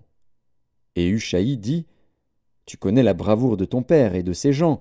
Ils sont furieux comme le serait dans les champs une ours à qui l'on aurait enlevé ses petits. Ton père est un homme de guerre, et il ne passera pas la nuit avec le peuple. Voici maintenant, il est caché dans quelque fosse ou dans quelque autre lieu. Et si, dès le commencement, il en est qui tombent sous leur coup, on ne tardera pas à l'apprendre et l'on dira: il y a une défaite parmi le peuple qui suit Absalom. Alors le plus vaillant, eût-il un cœur de lion, sera saisi d'épouvante. Car tout Israël sait que ton père est un héros et qu'il a des braves avec lui. Je conseille donc que tout Israël se rassemble auprès de toi, depuis Dan jusqu'à Beer-Shéba, multitude pareille au sable qui est sur le bord de la mer. Tu marcheras en personne au combat. Nous arriverons à lui en quelque lieu que nous le trouvions, et nous tomberons sur lui comme la rosée tombe sur le sol. Et pas un n'échappera, ni lui ni aucun des hommes qui sont avec lui. S'il se retire dans une ville, tout Israël portera des cordes vers cette ville, et nous la traînerons au torrent, jusqu'à ce qu'on n'en trouve plus une pierre. Absalom et tous les gens d'Israël dirent: le conseil de Hushaï, l'Arkien, vaut mieux que le conseil d'Akitophel. Or l'Éternel avait résolu d'anéantir le bon conseil d'Akitophel, afin d'amener le malheur sur Absalom. Hushaï dit aux sacrificateurs Tsadok et Abiatar: Akitophel a donné tel et tel conseil à Absalom et aux anciens d'Israël. Et moi, j'ai conseillé telle et telle chose. Maintenant, envoyez tout de suite informer David et faites-lui dire: ne passe point la nuit dans les plaines du désert, mais va plus loin, de peur que le roi et tout le peuple qui est avec lui ne soient exposés à périr. Jonathan et Achimaatz se tenaient à En-Rogel. Une servante vint leur dire d'aller informer le roi David, car il n'osait pas se montrer et entrer dans la ville. Un jeune homme les aperçut et le rapporta à Absalom. Mais ils partirent tous deux en hâte, et ils arrivèrent à Bakurim, à la maison d'un homme qui avait un puits dans sa cour, et ils y descendirent. La femme prit une couverture qu'elle étendit sur l'ouverture du puits, et elle y répandit du grain pilé pour qu'on ne se doutât de rien. Les serviteurs d'Absalom entrèrent dans la maison auprès de cette femme, et dirent: où sont Achimaatz et Jonathan?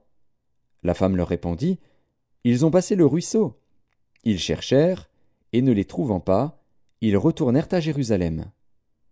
Après leur départ, Achimaatz et Jonathan remontèrent du puits et allèrent informer le roi David. Ils dirent à David: levez-vous et hâtez-vous de passer l'eau, car Akitophel a conseillé contre vous telle chose. David et tout le peuple qui était avec lui se levèrent et ils passèrent le Jourdain. À la lumière du matin, il n'y en avait pas un qui fût resté à l'écart, pas un qui n'eût passé le Jourdain. Akitophel, voyant que son conseil n'était pas suivi, sella son âne et partit pour s'en aller chez lui dans sa ville. Il donna ses ordres à sa maison, et il s'étrangla. C'est ainsi qu'il mourut, et on l'enterra dans le sépulcre de son père. David arriva à Mahanaïm, et Absalom passa le Jourdain, lui et tous les hommes d'Israël avec lui. Absalom mit Amasa à la tête de l'armée, en remplacement de Joab. Amasa était fils d'un homme appelé Jitra, l'Israélite, qui était allé vers Abigal, fille de Nakash et sœur de Tseruja, mère de Joab. Israël et Absalom campèrent dans le pays de Galaad. Lorsque David fut arrivé à Mahanaïm, Shobi, fils de Nakash, de Rabat des fils d'Ammon, Makir, fils d'Amiel, de Lodebar, et Barzilaï, le Galaadite, de Rogelim, apportèrent des lits, des bassins, des vases de terre, du froment, de l'orge, de la farine, du grain rôti, des fèves, des lentilles, des pois rôtis, du miel, de la crème, des brebis et des fromages de vache. Ils apportèrent ces choses à David et au peuple qui était avec lui, afin qu'ils mangeassent, car ils disaient: ce peuple a dû souffrir de la faim, de la fatigue et de la soif, dans le désert. Chapitre 18. David passa en revue le peuple qui était avec lui, et il établit sur eux des chefs de milliers et des chefs de centaines. Il plaça le tiers du peuple sous le commandement de Joab, le tiers sous celui d'Abishaï, fils de Tseruja, frère de Joab, et le tiers sous celui d'Itaï, de Gath. Et le roi dit au peuple: moi aussi, je veux sortir avec vous. Mais le peuple dit: tu ne sortiras point. Car si nous prenons la fuite, ce n'est pas sur nous que l'attention se portera, et quand la moitié d'entre nous succomberait, on n'y ferait pas attention. Mais toi, Tu es comme 10 000 de nous, et maintenant il vaut mieux que de la ville tu puisses venir à notre secours. Le roi leur répondit, Je ferai ce qui vous paraît bon. Et le roi se tint à côté de la porte, pendant que tout le peuple sortait par centaines et par milliers. Le roi donna cet ordre à Joab, à Abishai et à Itaï, Pour l'amour de moi, doucement avec le jeune Absalom. Et tout le peuple entendit l'ordre du roi à tous les chefs au sujet d'Absalom. Le peuple sortit dans les champs à la rencontre d'Israël, et la bataille eut lieu dans la forêt d'Éphraïm. Là, le peuple d'Israël fut battu par les serviteurs de David, et il y eut en ce jour une grande défaite de 20 000 hommes. Le combat s'étendit sur toute la contrée, et la forêt dévora plus de peuple ce jour-là que l'épée n'en dévora. Absalom se trouva en présence des gens de David. Il était monté sur un mulet. Le mulet pénétra sous les branches entrelacées d'un grand térébinthe, et la tête d'Absalom fut prise au térébinthe. Il demeura suspendu entre le ciel et la terre, et le mulet qui était sous lui passa outre. Un homme ayant vu cela vint dire à Joab, « Voici, j'ai vu Absalom suspendu à un térébinthe. » Et Joab dit à l'homme qui lui apporta cette nouvelle, « Tu l'as vu? Pourquoi donc ne l'as-tu pas abattu sur place? Je t'aurais donné 10 cycles d'argent et une ceinture. » Mais cet homme dit à Joab, « Quand je pèserai dans ma main 1000 cycles d'argent, je ne mettrai pas la main sur le fils du roi, car nous avons entendu cet ordre que le roi t'a donné, à toi, à Abishai et à Itaï, prenez garde chacun au jeune Absalom. Et si j'eusse attenté perfidement à sa vie, rien n'aurait été caché au roi, et tu aurais été toi-même contre moi. » Joab dit, « Je ne m'arrêterai pas auprès de toi. » Et il prit en main 3 javelots, et les enfonça dans le cœur d'Absalom encore plein de vie au milieu du térébinthe. 10 jeunes gens, qui portaient les armes de Joab, entourèrent Absalom, le frappèrent et le firent mourir. Joab fit sonner de la trompette, et le peuple revint, cessant ainsi de poursuivre Israël, parce que Joab l'en empêcha. Ils prirent Absalom, le jetèrent dans une grande fosse au milieu de la forêt, et mirent sur lui un très grand monceau de pierres. Tout Israël s'enfuit, chacun dans sa tente. De son vivant, Absalom s'était fait ériger un monument dans la vallée du roi, car il disait « Je n'ai point de fils par qui le souvenir de mon nom puisse être conservé. » Et il donna son propre nom au monument, qu'on appelle encore aujourd'hui monument d'Absalom. Achimaatz, fils de Tsadok, dit « Laisse-moi courir et porter au roi la bonne nouvelle que l'Éternel lui a rendu justice en le délivrant de la main de ses ennemis. » Joab lui dit « Ce n'est pas toi qui dois porter aujourd'hui les nouvelles. Tu les porteras un autre jour, mais non aujourd'hui, puisque le fils du roi est mort. » Et Joab dit à Cushi, « Va, et annonce au roi ce que tu as vu. » Cushi se prosterna devant Joab et courut. Achimaatz, fils de Tsadok, dit encore à Joab, « Quoi qu'il arrive, laisse-moi courir après Cushi. » Et Joab dit, « Pourquoi veux-tu courir, mon fils? Ce n'est pas un message qui te sera profitable. » « Quoi qu'il arrive, je veux courir, reprit Achimaatz. Et Joab lui dit, « Cours. » Achimaatz courut par le chemin de la plaine, et il devança Cushi. David était assis entre les 2 portes. La sentinelle alla sur le toit de la porte vers la muraille, elle leva les yeux et regarda. Et voici, un homme courait tout seul. La sentinelle cria et avertit le roi. Le roi dit, « S'il est seul, il apporte des nouvelles. » Et cet homme arrivait toujours plus près. La sentinelle vit un autre homme qui courait.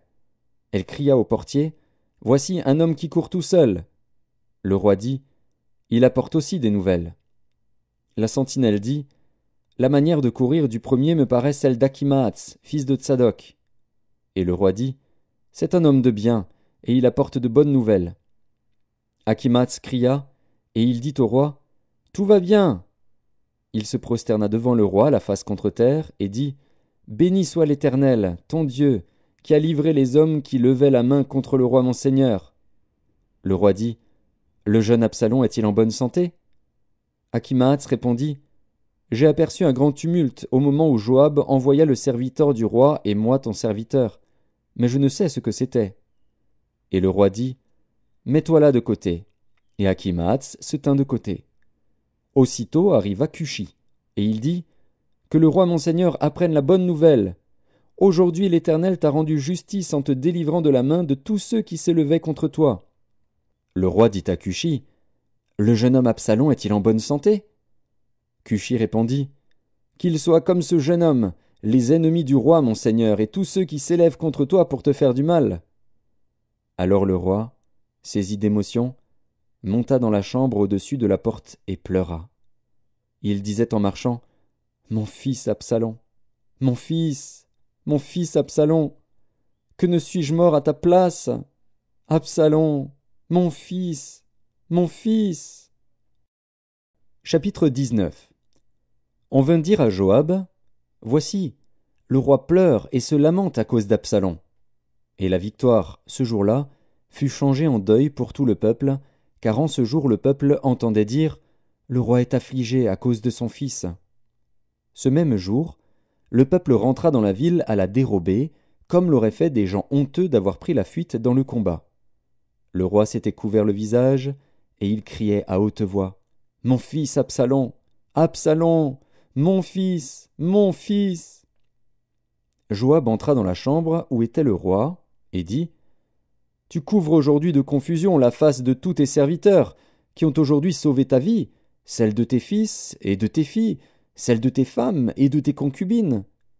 Tu aimes ceux qui te haïssent et tu hais ceux qui t'aiment, car tu montres aujourd'hui qu'il n'y a pour toi ni chef ni serviteur. Et je vois maintenant que, si Absalom vivait et que nous fussions tous morts en ce jour, cela serait agréable à tes yeux. Lève-toi donc, sors, et parle au cœur de tes serviteurs. Car je jure par l'Éternel que, si tu ne sors pas, il ne restera pas un homme avec toi cette nuit, et ce sera pour toi pire que tous les malheurs qui te sont arrivés depuis ta jeunesse jusqu'à présent. » Alors le roi se leva, et il s'assit à la porte. On fit dire à tout le peuple, « Voici, le roi est assis à la porte. » Et tout le peuple vint devant le roi. Cependant Israël s'était enfui, chacun dans sa tente.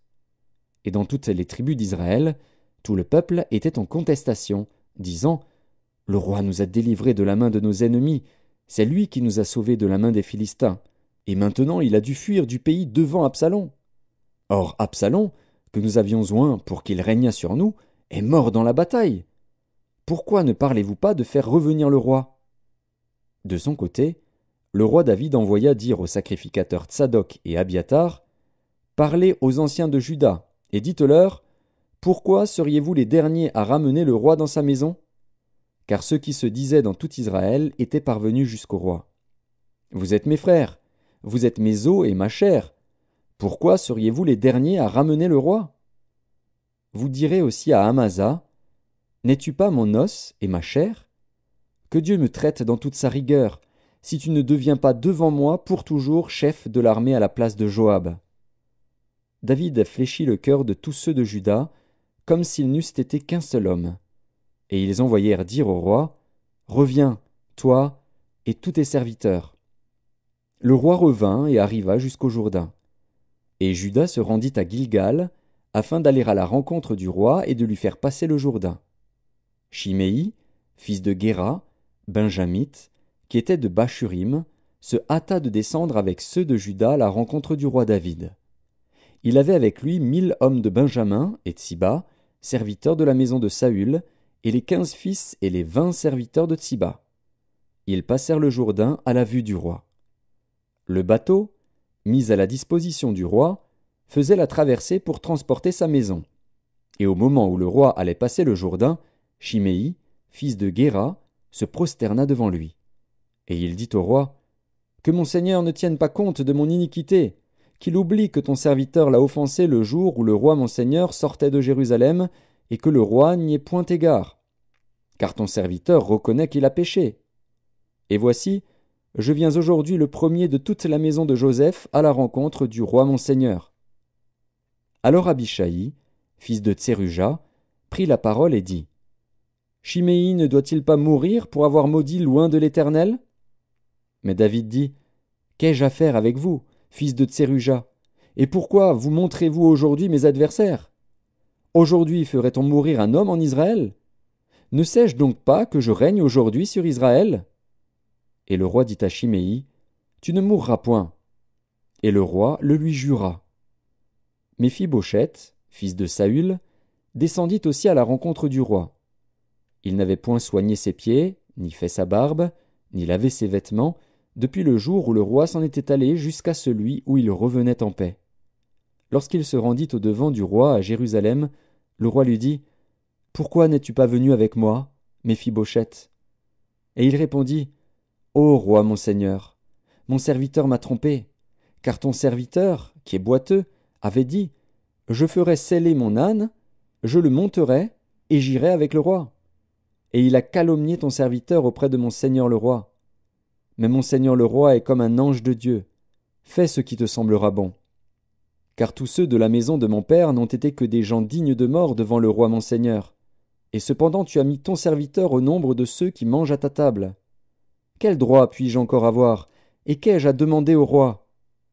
Le roi lui dit, à quoi bon toutes tes paroles ? Je l'ai déclaré, toi et Tsiba, vous partagerez les terres. Et Méphibosheth dit au roi, qu'il prenne même le tout, puisque le roi mon seigneur rentre en paix dans sa maison. Barzillai, le Galaadite, descendit de Rogélim et passa le Jourdain avec le roi pour l'accompagner jusqu'au-delà du Jourdain. Barzillai était très vieux, âgé de 80 ans. Il avait entretenu le roi pendant son séjour à Mahanaïm, car c'était un homme fort riche. Le roi dit à Barzillai, « Viens avec moi, je te nourrirai chez moi à Jérusalem. » Mais Barzillai répondit au roi, « Combien d'années vivrai-je encore pour que je monte avec le roi à Jérusalem ? Je suis aujourd'hui âgé de 80 ans. Puis-je connaître ce qui est bon et ce qui est mauvais ? Ton serviteur peut-il savourer ce qu'il mange et ce qu'il boit ? Puis-je encore entendre la voix des chanteurs et des chanteuses ? Et pourquoi ton serviteur serait-il encore à charge à mon seigneur le roi ?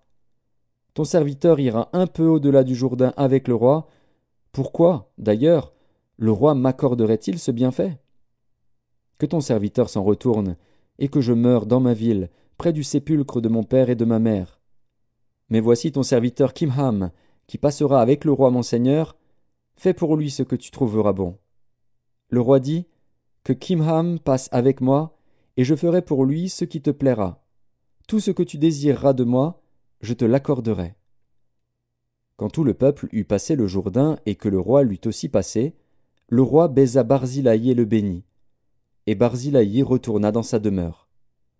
Le roi se dirigea vers Gilgal, et Kimham l'accompagna. Tout le peuple de Juda et la moitié du peuple d'Israël avaient fait passer le Jourdain au roi. Mais voici, tous les hommes d'Israël abordèrent le roi et lui dirent « Pourquoi nos frères, les hommes de Juda, t'ont-ils enlevé et ont-ils fait passer le Jourdain au roi, à sa maison et à tous les gens de David ?» Tous les hommes de Juda répondirent aux hommes d'Israël « C'est que le roi nous tient de plus près. Et qui a-t-il là pour vous irriter ? Avons-nous vécu aux dépens du roi ? Nous a-t-il fait des présents ? » Et les hommes d'Israël répondirent aux hommes de Juda « Le roi nous appartient 10 fois autant, et David même plus qu'à vous. Pourquoi nous avez-vous méprisés ? N'avons-nous pas été les premiers à proposer de faire revenir notre roi ? » Et les hommes de Juda parlèrent avec plus de violence que les hommes d'Israël. Chapitre 20. Il se trouvait là un méchant homme, nommé Sheba, fils de Bichri, benjamite.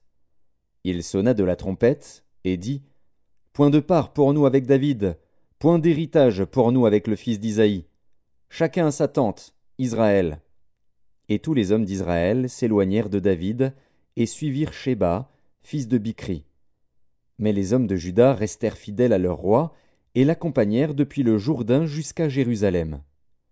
David rentra dans sa maison à Jérusalem. Le roi prit les 10 concubines qu'il avait laissées pour garder la maison, et il les mit dans un lieu où elles étaient séquestrées. Il pourvut à leur entretien, mais il n'alla point vers elles. Et elles furent enfermées jusqu'au jour de leur mort, vivant dans un état de veuvage. Le roi dit à Amasa, « Convoque-moi d'ici à 3 jours les hommes de Juda, et toi, sois ici présent. » Amasa partit pour convoquer Juda, mais il tarda au-delà du temps que le roi avait fixé.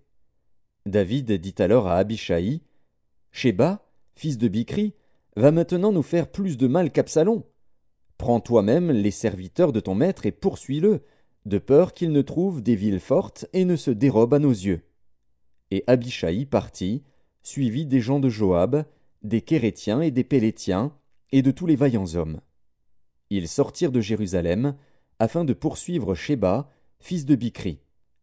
Lorsqu'ils furent près de la grande pierre qui est à Gabaon, Amasa arriva devant eux. Joab était ceint d'une épée par-dessus les habits dont il était revêtu. Elle était attachée à ses reins dans le fourreau, d'où elle glissa, comme Joab s'avançait. Joab dit à Amasa, « Te portes-tu bien, mon frère ?»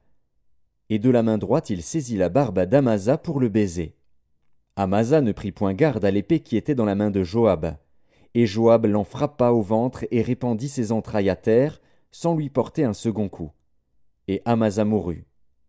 Joab et son frère Abishaï marchèrent à la poursuite de Sheba, fils de Bichri. Un homme d'entre les gens de Joab resta près d'Amasa, et il disait, « Qui veut de Joab et qui est pour David? Qu'il suive Joab. » Amasa se roulait dans le sang au milieu de la route.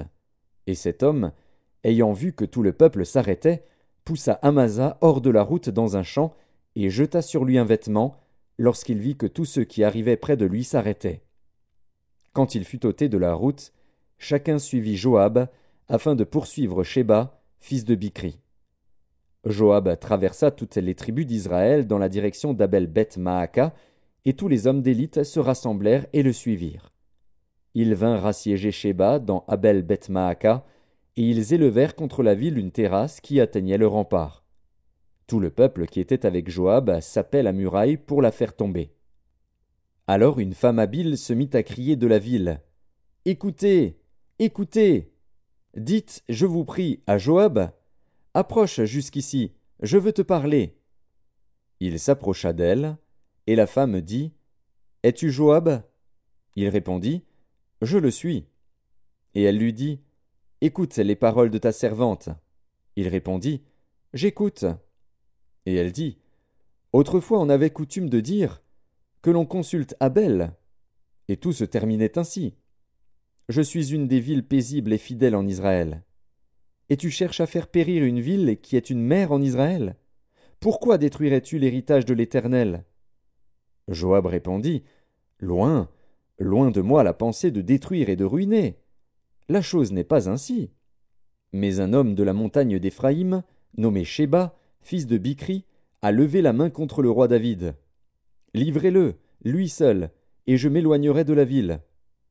La femme dit à Joab, Voici, sa tête te sera jetée par la muraille. Et la femme alla vers tout le peuple avec sagesse. Et ils coupèrent la tête à Sheba, fils de Bichri, et la jetèrent à Joab. Joab sonna de la trompette. On se dispersa loin de la ville, et chacun s'en alla dans sa tente. Et Joab retourna à Jérusalem, vers le roi. Joab commandait toute l'armée d'Israël. Benaja, fils de Jéhojada, était à la tête des Kérétiens et des Pélétiens. Adoram était préposé aux impôts, Josaphat, fils d'Achilud, était archiviste. Shéja était secrétaire, Tsadok et Abiatar étaient sacrificateurs, et Hira de Jaïr était ministre d'État de David. Chapitre 21. Du temps de David, il y eut une famine qui dura 3 ans. David chercha la face de l'Éternel, et l'Éternel dit, C'est à cause de Saül et de sa maison sanguinaire, c'est parce qu'il a fait périr les Gabaonites.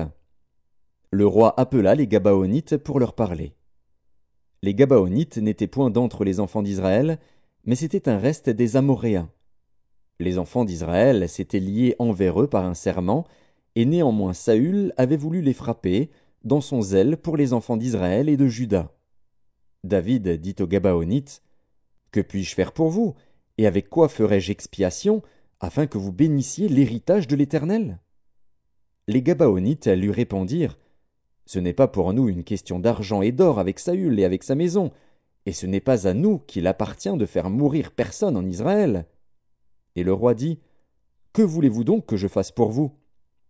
Ils répondirent au roi, Puisque cet homme nous a consumés, et qu'il avait le projet de nous détruire pour nous faire disparaître de tout le territoire d'Israël, qu'on nous livre à 7 hommes d'entre ses fils, et nous les pendrons devant l'Éternel à Gibéa de Saül, l'élu de l'Éternel. Et le roi dit, Je les livrerai.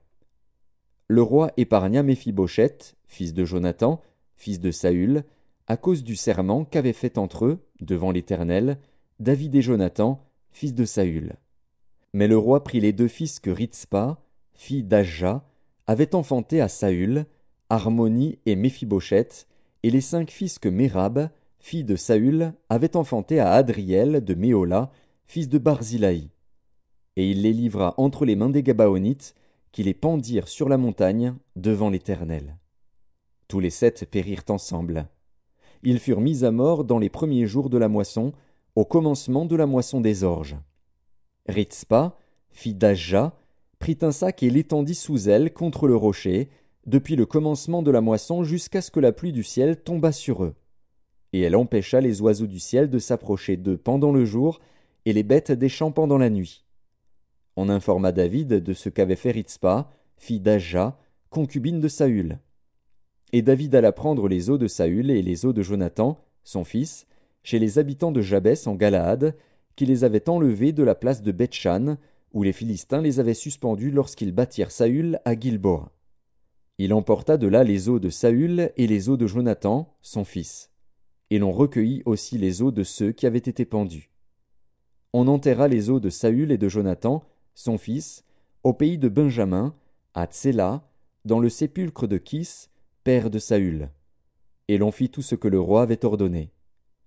Après cela, Dieu fut apaisé envers le pays. Les Philistins firent encore la guerre à Israël. David descendit avec ses serviteurs, et ils combattirent les Philistins. David était fatigué. Et Jishbi-Bénob, l'un des enfants de Rapha, eut la pensée de tuer David. Il avait une lance du poids de 300 cycles d'airain, et il était ceint d'une épée neuve.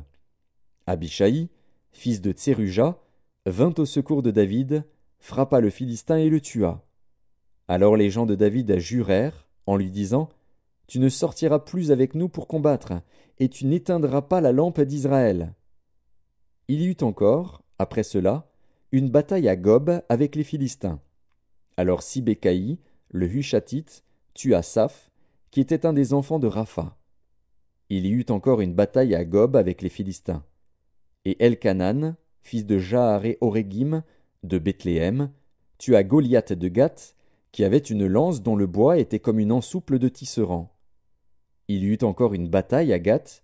Il s'y trouva un homme de haute taille, qui avait 6 doigts à chaque main et à chaque pied, 24 en tout, et qui était aussi issu de Rapha. Il jeta un défi à Israël, et Jonathan, fils de Chiméa, frère de David, le tua. Ces 4 hommes étaient des enfants de Rapha à Gath. Ils périrent par la main de David et par la main de ses serviteurs. Chapitre 22. David adressa à l'Éternel les paroles de ce cantique, lorsque l'Éternel l'eut délivré de la main de tous ses ennemis et de la main de Saül. Il dit, « L'Éternel est mon rocher, ma forteresse, mon libérateur. Dieu est mon rocher, où je trouve un abri, mon bouclier et la force qui me sauve, ma haute retraite et mon refuge. Ô mon Sauveur, tu me garantis de la violence. Je m'écrie, « Loué soit l'Éternel !» et je suis délivré de mes ennemis. Car les flots de la mort m'avaient environné, les torrents de la destruction m'avaient épouvanté. Les liens du sépulcre m'avaient entouré, les filets de la mort m'avaient surpris. Dans ma détresse, j'ai invoqué l'Éternel, j'ai invoqué mon Dieu. De son palais, il a entendu ma voix, et mon cri est parvenu à ses oreilles. La terre fut ébranlée et trembla, les fondements des cieux frémirent, et ils furent ébranlés, parce qu'il était irrité. Il s'élevait de la fumée dans ses narines, et un feu dévorant sortait de sa bouche. Il en jaillissait des charbons embrasés. Il abaissa les cieux, et il descendit. Il y avait une épaisse nuée sous ses pieds. Il était monté sur un chérubin, et il volait. Il paraissait sur les ailes du vent. Il faisait des ténèbres une tente autour de lui. Il était enveloppé d'amas d'eau et de sombres nuages. De la splendeur qui le précédait s'élançaient des charbons de feu. L'Éternel tonna des cieux. Le Très-Haut fit retentir sa voix. Il lança des flèches et dispersa mes ennemis, la foudre, et les mit en déroute. Le lit de la mer apparut, les fondements du monde furent découverts par la menace de l'Éternel, par le bruit du souffle de ses narines.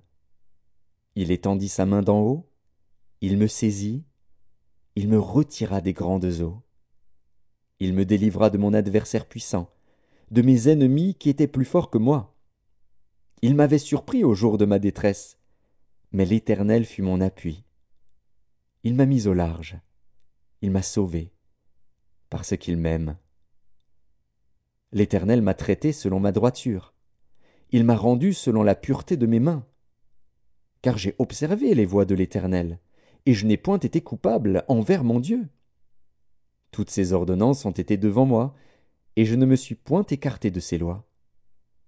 J'ai été sans reproche envers lui, et je me suis tenu en garde contre mon iniquité.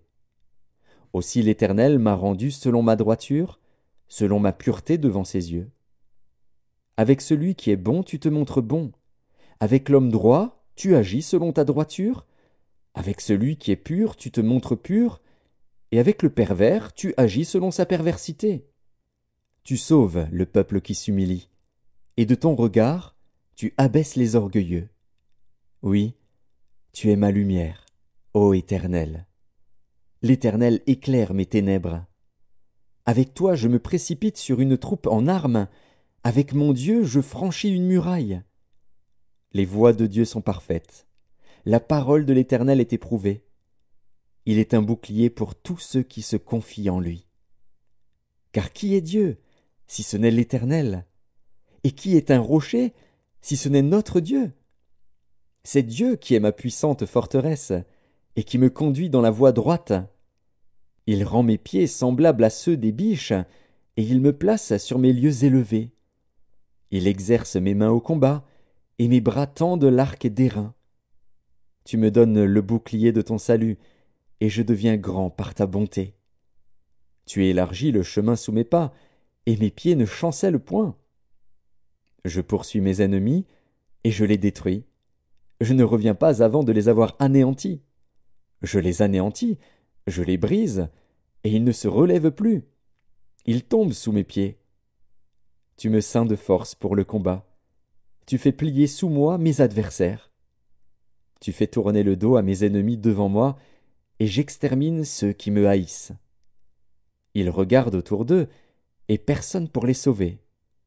Ils crient à l'Éternel, et il ne leur répond pas. Je les broie comme la poussière de la terre, je les écrase, je les foule, comme la boue des rues. Tu me délivres des dissensions de mon peuple. Tu me conserves pour chef des nations. Un peuple que je ne connaissais pas m'est asservi. Les fils de l'étranger me flattent, ils m'obéissent au premier ordre. Les fils de l'étranger sont en défaillance, ils tremblent hors de leur forteresse. Vive l'Éternel est vivant, et béni soit mon rocher. Que Dieu, le rocher de mon salut, soit exalté, le Dieu qui est mon vengeur, qui m'assujettit les peuples, et qui me fait échapper à mes ennemis. Tu m'élèves au-dessus de mes adversaires, tu me délivres de l'homme violent. C'est pourquoi je te louerai parmi les nations, ô Éternel, et je chanterai à la gloire de ton nom. Il accorde de grandes délivrances à son roi, et il fait miséricorde à son oint, à David, et à sa postérité, pour toujours. Chapitre 23. Voici les dernières paroles de David. Paroles de David, fils d'Isaïe, paroles de l'homme haut placé, de loin du Dieu de Jacob, du chantre agréable d'Israël. L'Esprit de l'Éternel parle par moi, et sa parole est sur ma langue. Le Dieu d'Israël a parlé, le rocher d'Israël m'a dit, « Celui qui règne parmi les hommes avec justice, celui qui règne dans la crainte de Dieu, est pareil à la lumière du matin, quand le soleil brille et que la matinée est sans nuages. Ses rayons après la pluie font sortir de terre la verdure. N'en est-il pas ainsi de ma maison devant Dieu, puisqu'il a fait avec moi une alliance éternelle, en tout point bien réglée et offrant pleine sécurité? Ne fera-t-il pas germer tout mon salut et tous mes désirs? Mais les méchants sont tous comme des épines que l'on rejette, et que l'on ne prend pas avec la main. Celui qui les touche s'arme d'un fer ou du bois d'une lance, et on les brûle au feu sur place. Voici les noms des vaillants hommes qui étaient au service de David. Josheb Bas-Shébet, le Tachkémonite, l'un des principaux officiers. Il brandit sa lance sur 800 hommes, qu'il fit périr en une seule fois. Après lui, Éléazar, fils de Dodo, fils d'Akoshi. Il était l'un des 3 guerriers qui affrontèrent avec David les Philistins rassemblés pour combattre, tandis que les hommes d'Israël se retiraient sur les hauteurs. Il se leva et frappa les Philistins jusqu'à ce que sa main fût lasse et qu'elle restât attachée à son épée. L'Éternel opéra une grande délivrance ce jour-là. Le peuple revint après Éléazar, seulement pour prendre les dépouilles. Après lui, Shamma, fils d'Agé, d'Arar. Les Philistins s'étaient rassemblés à Léchi. Il y avait là une pièce de terre remplie de lentilles, et le peuple fuyait devant les Philistins. Shamma se plaça au milieu du champ, le protégea et battit les Philistins. Et l'Éternel opéra une grande délivrance. 3 des 30 chefs descendirent au temps de la moisson et vinrent auprès de David, dans la caverne d'Adullam, lorsqu'une troupe de Philistins était campée dans la vallée des Réphaïm. David était alors dans la forteresse, et il y avait un poste de Philistins à Bethléem. David eut un désir, et il dit : Qui me fera boire de l'eau de la citerne qui est à la porte de Bethléem ? Alors les 3 vaillants hommes passèrent au travers du camp des Philistins, et puisèrent de l'eau de la citerne qui est à la porte de Bethléem. Ils la portèrent et la présentèrent à David. Mais il ne voulut pas la boire, et il la répandit devant l'Éternel. Il dit : Loin de moi, ô Éternel, la pensée de faire cela. Boirai-je le sang de ces hommes qui sont allés au péril de leur vie ? Et il ne voulut pas la boire. Voilà ce que firent ces 3 vaillants hommes. Abishai, frère de Joab, fils de Tseruja, était le chef des 3. Il brandit sa lance sur 300 hommes et les tua. Et il eut du renom parmi les 3. Il était le plus considéré des 3, et il fut leur chef, mais il n'égala pas les 3 premiers. Benaja, fils de Jéhojada, fils d'un homme de Kabstil, rempli de valeur et célèbre par ses exploits. Il frappa les 2 lions de Moab. Il descendit au milieu d'une citerne, où il frappa un lion, un jour de neige. Il frappa un Égyptien d'un aspect formidable et ayant une lance à la main. Il descendit contre lui avec un bâton, arracha la lance de la main de l'Égyptien et s'en servit pour le tuer. Voilà ce que fit Benaja, fils de Jéhojada, et il eut du renom parmi les 3 vaillants hommes. Il était le plus considéré des 30, mais il n'égala pas les 3 premiers. David l'admit dans son conseil secret. Asaël, frère de Joab, du nombre des 30, Elkanan, fils de Dodo, de Bethléem, Shamma, de Harod, Élika, de Harod, Héletz, de Pélet, Ira, fils d'Ikesh, de Tekoa, Abiézer, d'Anatoth, Mébunaï, de Husha, Salmon, d'Akoar, Maharaï, de Netopha, Éleb, fils de Baana, de Netopha, Itaï, fils de Ribaï, de Gibéa des fils de Benjamin, Benaja, de Piraton, Hidaï, de Nakalé-Gaash, Abi-Albon, d'Araba, Azmavet, de Barcum, Eliashba, de Shaalbon, Bené-Jachen, Jonathan, Shamma, d'Arar, Akiam, fils de Charar,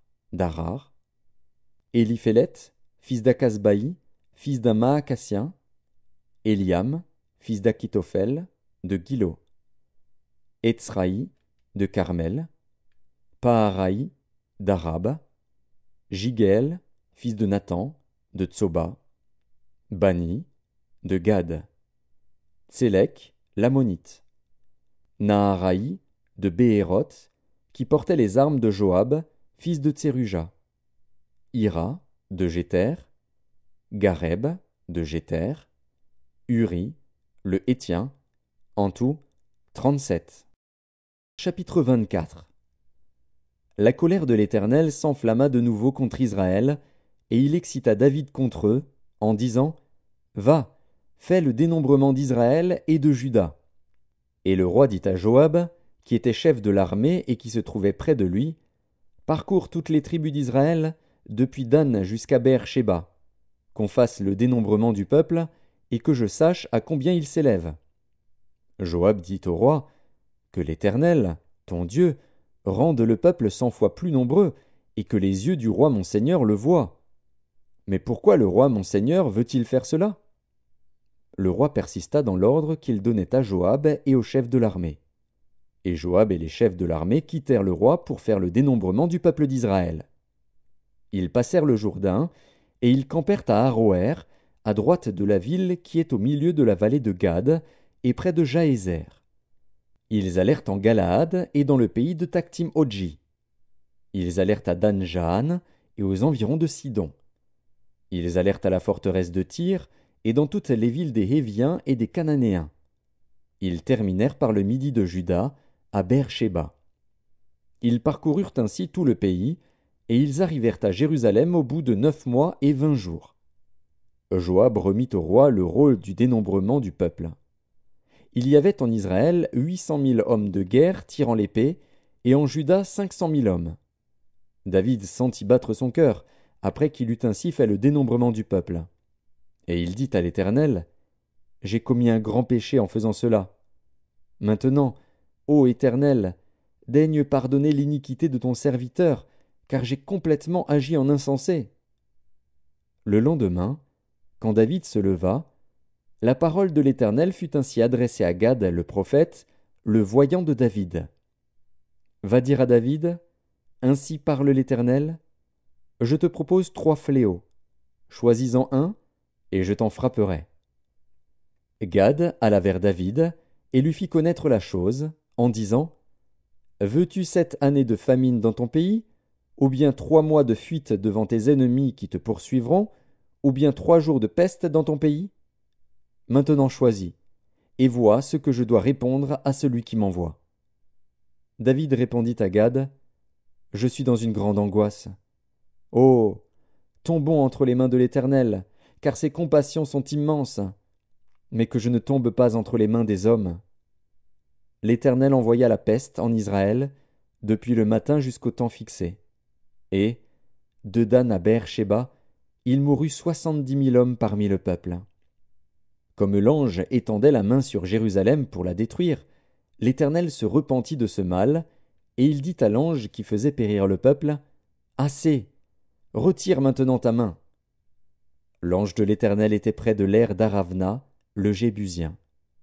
David, voyant l'ange qui frappait parmi le peuple, dit à l'Éternel, « Voici, j'ai péché, c'est moi qui suis coupable, mais ces brebis, qu'ont-elles fait? Que ta main soit donc sur moi et sur la maison de mon père. » Ce jour-là, Gad vint auprès de David et lui dit, « Monte, élève un autel à l'Éternel dans l'aire d'Aravna, le Jébusien. » David monta, selon la parole de Gad, comme l'Éternel l'avait ordonné. Aravna regarda, et il vit le roi et ses serviteurs qui se dirigeaient vers lui. Et Aravna sortit, et se prosterna devant le roi, le visage contre terre. Aravna dit, « Pourquoi mon seigneur le roi vient-il vers son serviteur ?»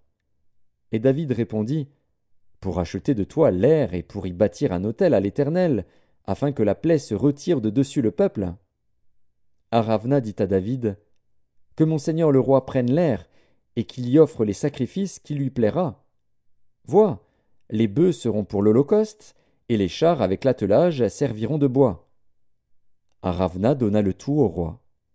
Et Aravna dit au roi, « Que l'Éternel ton Dieu te soit favorable. » Mais le roi dit à Aravna, « Non, je veux l'acheter de toi à prix d'argent, et je n'offrirai point à l'Éternel, mon Dieu, des holocaustes qui ne me coûtent rien. » Et David acheta l'aire et les bœufs pour 50 sicles d'argent.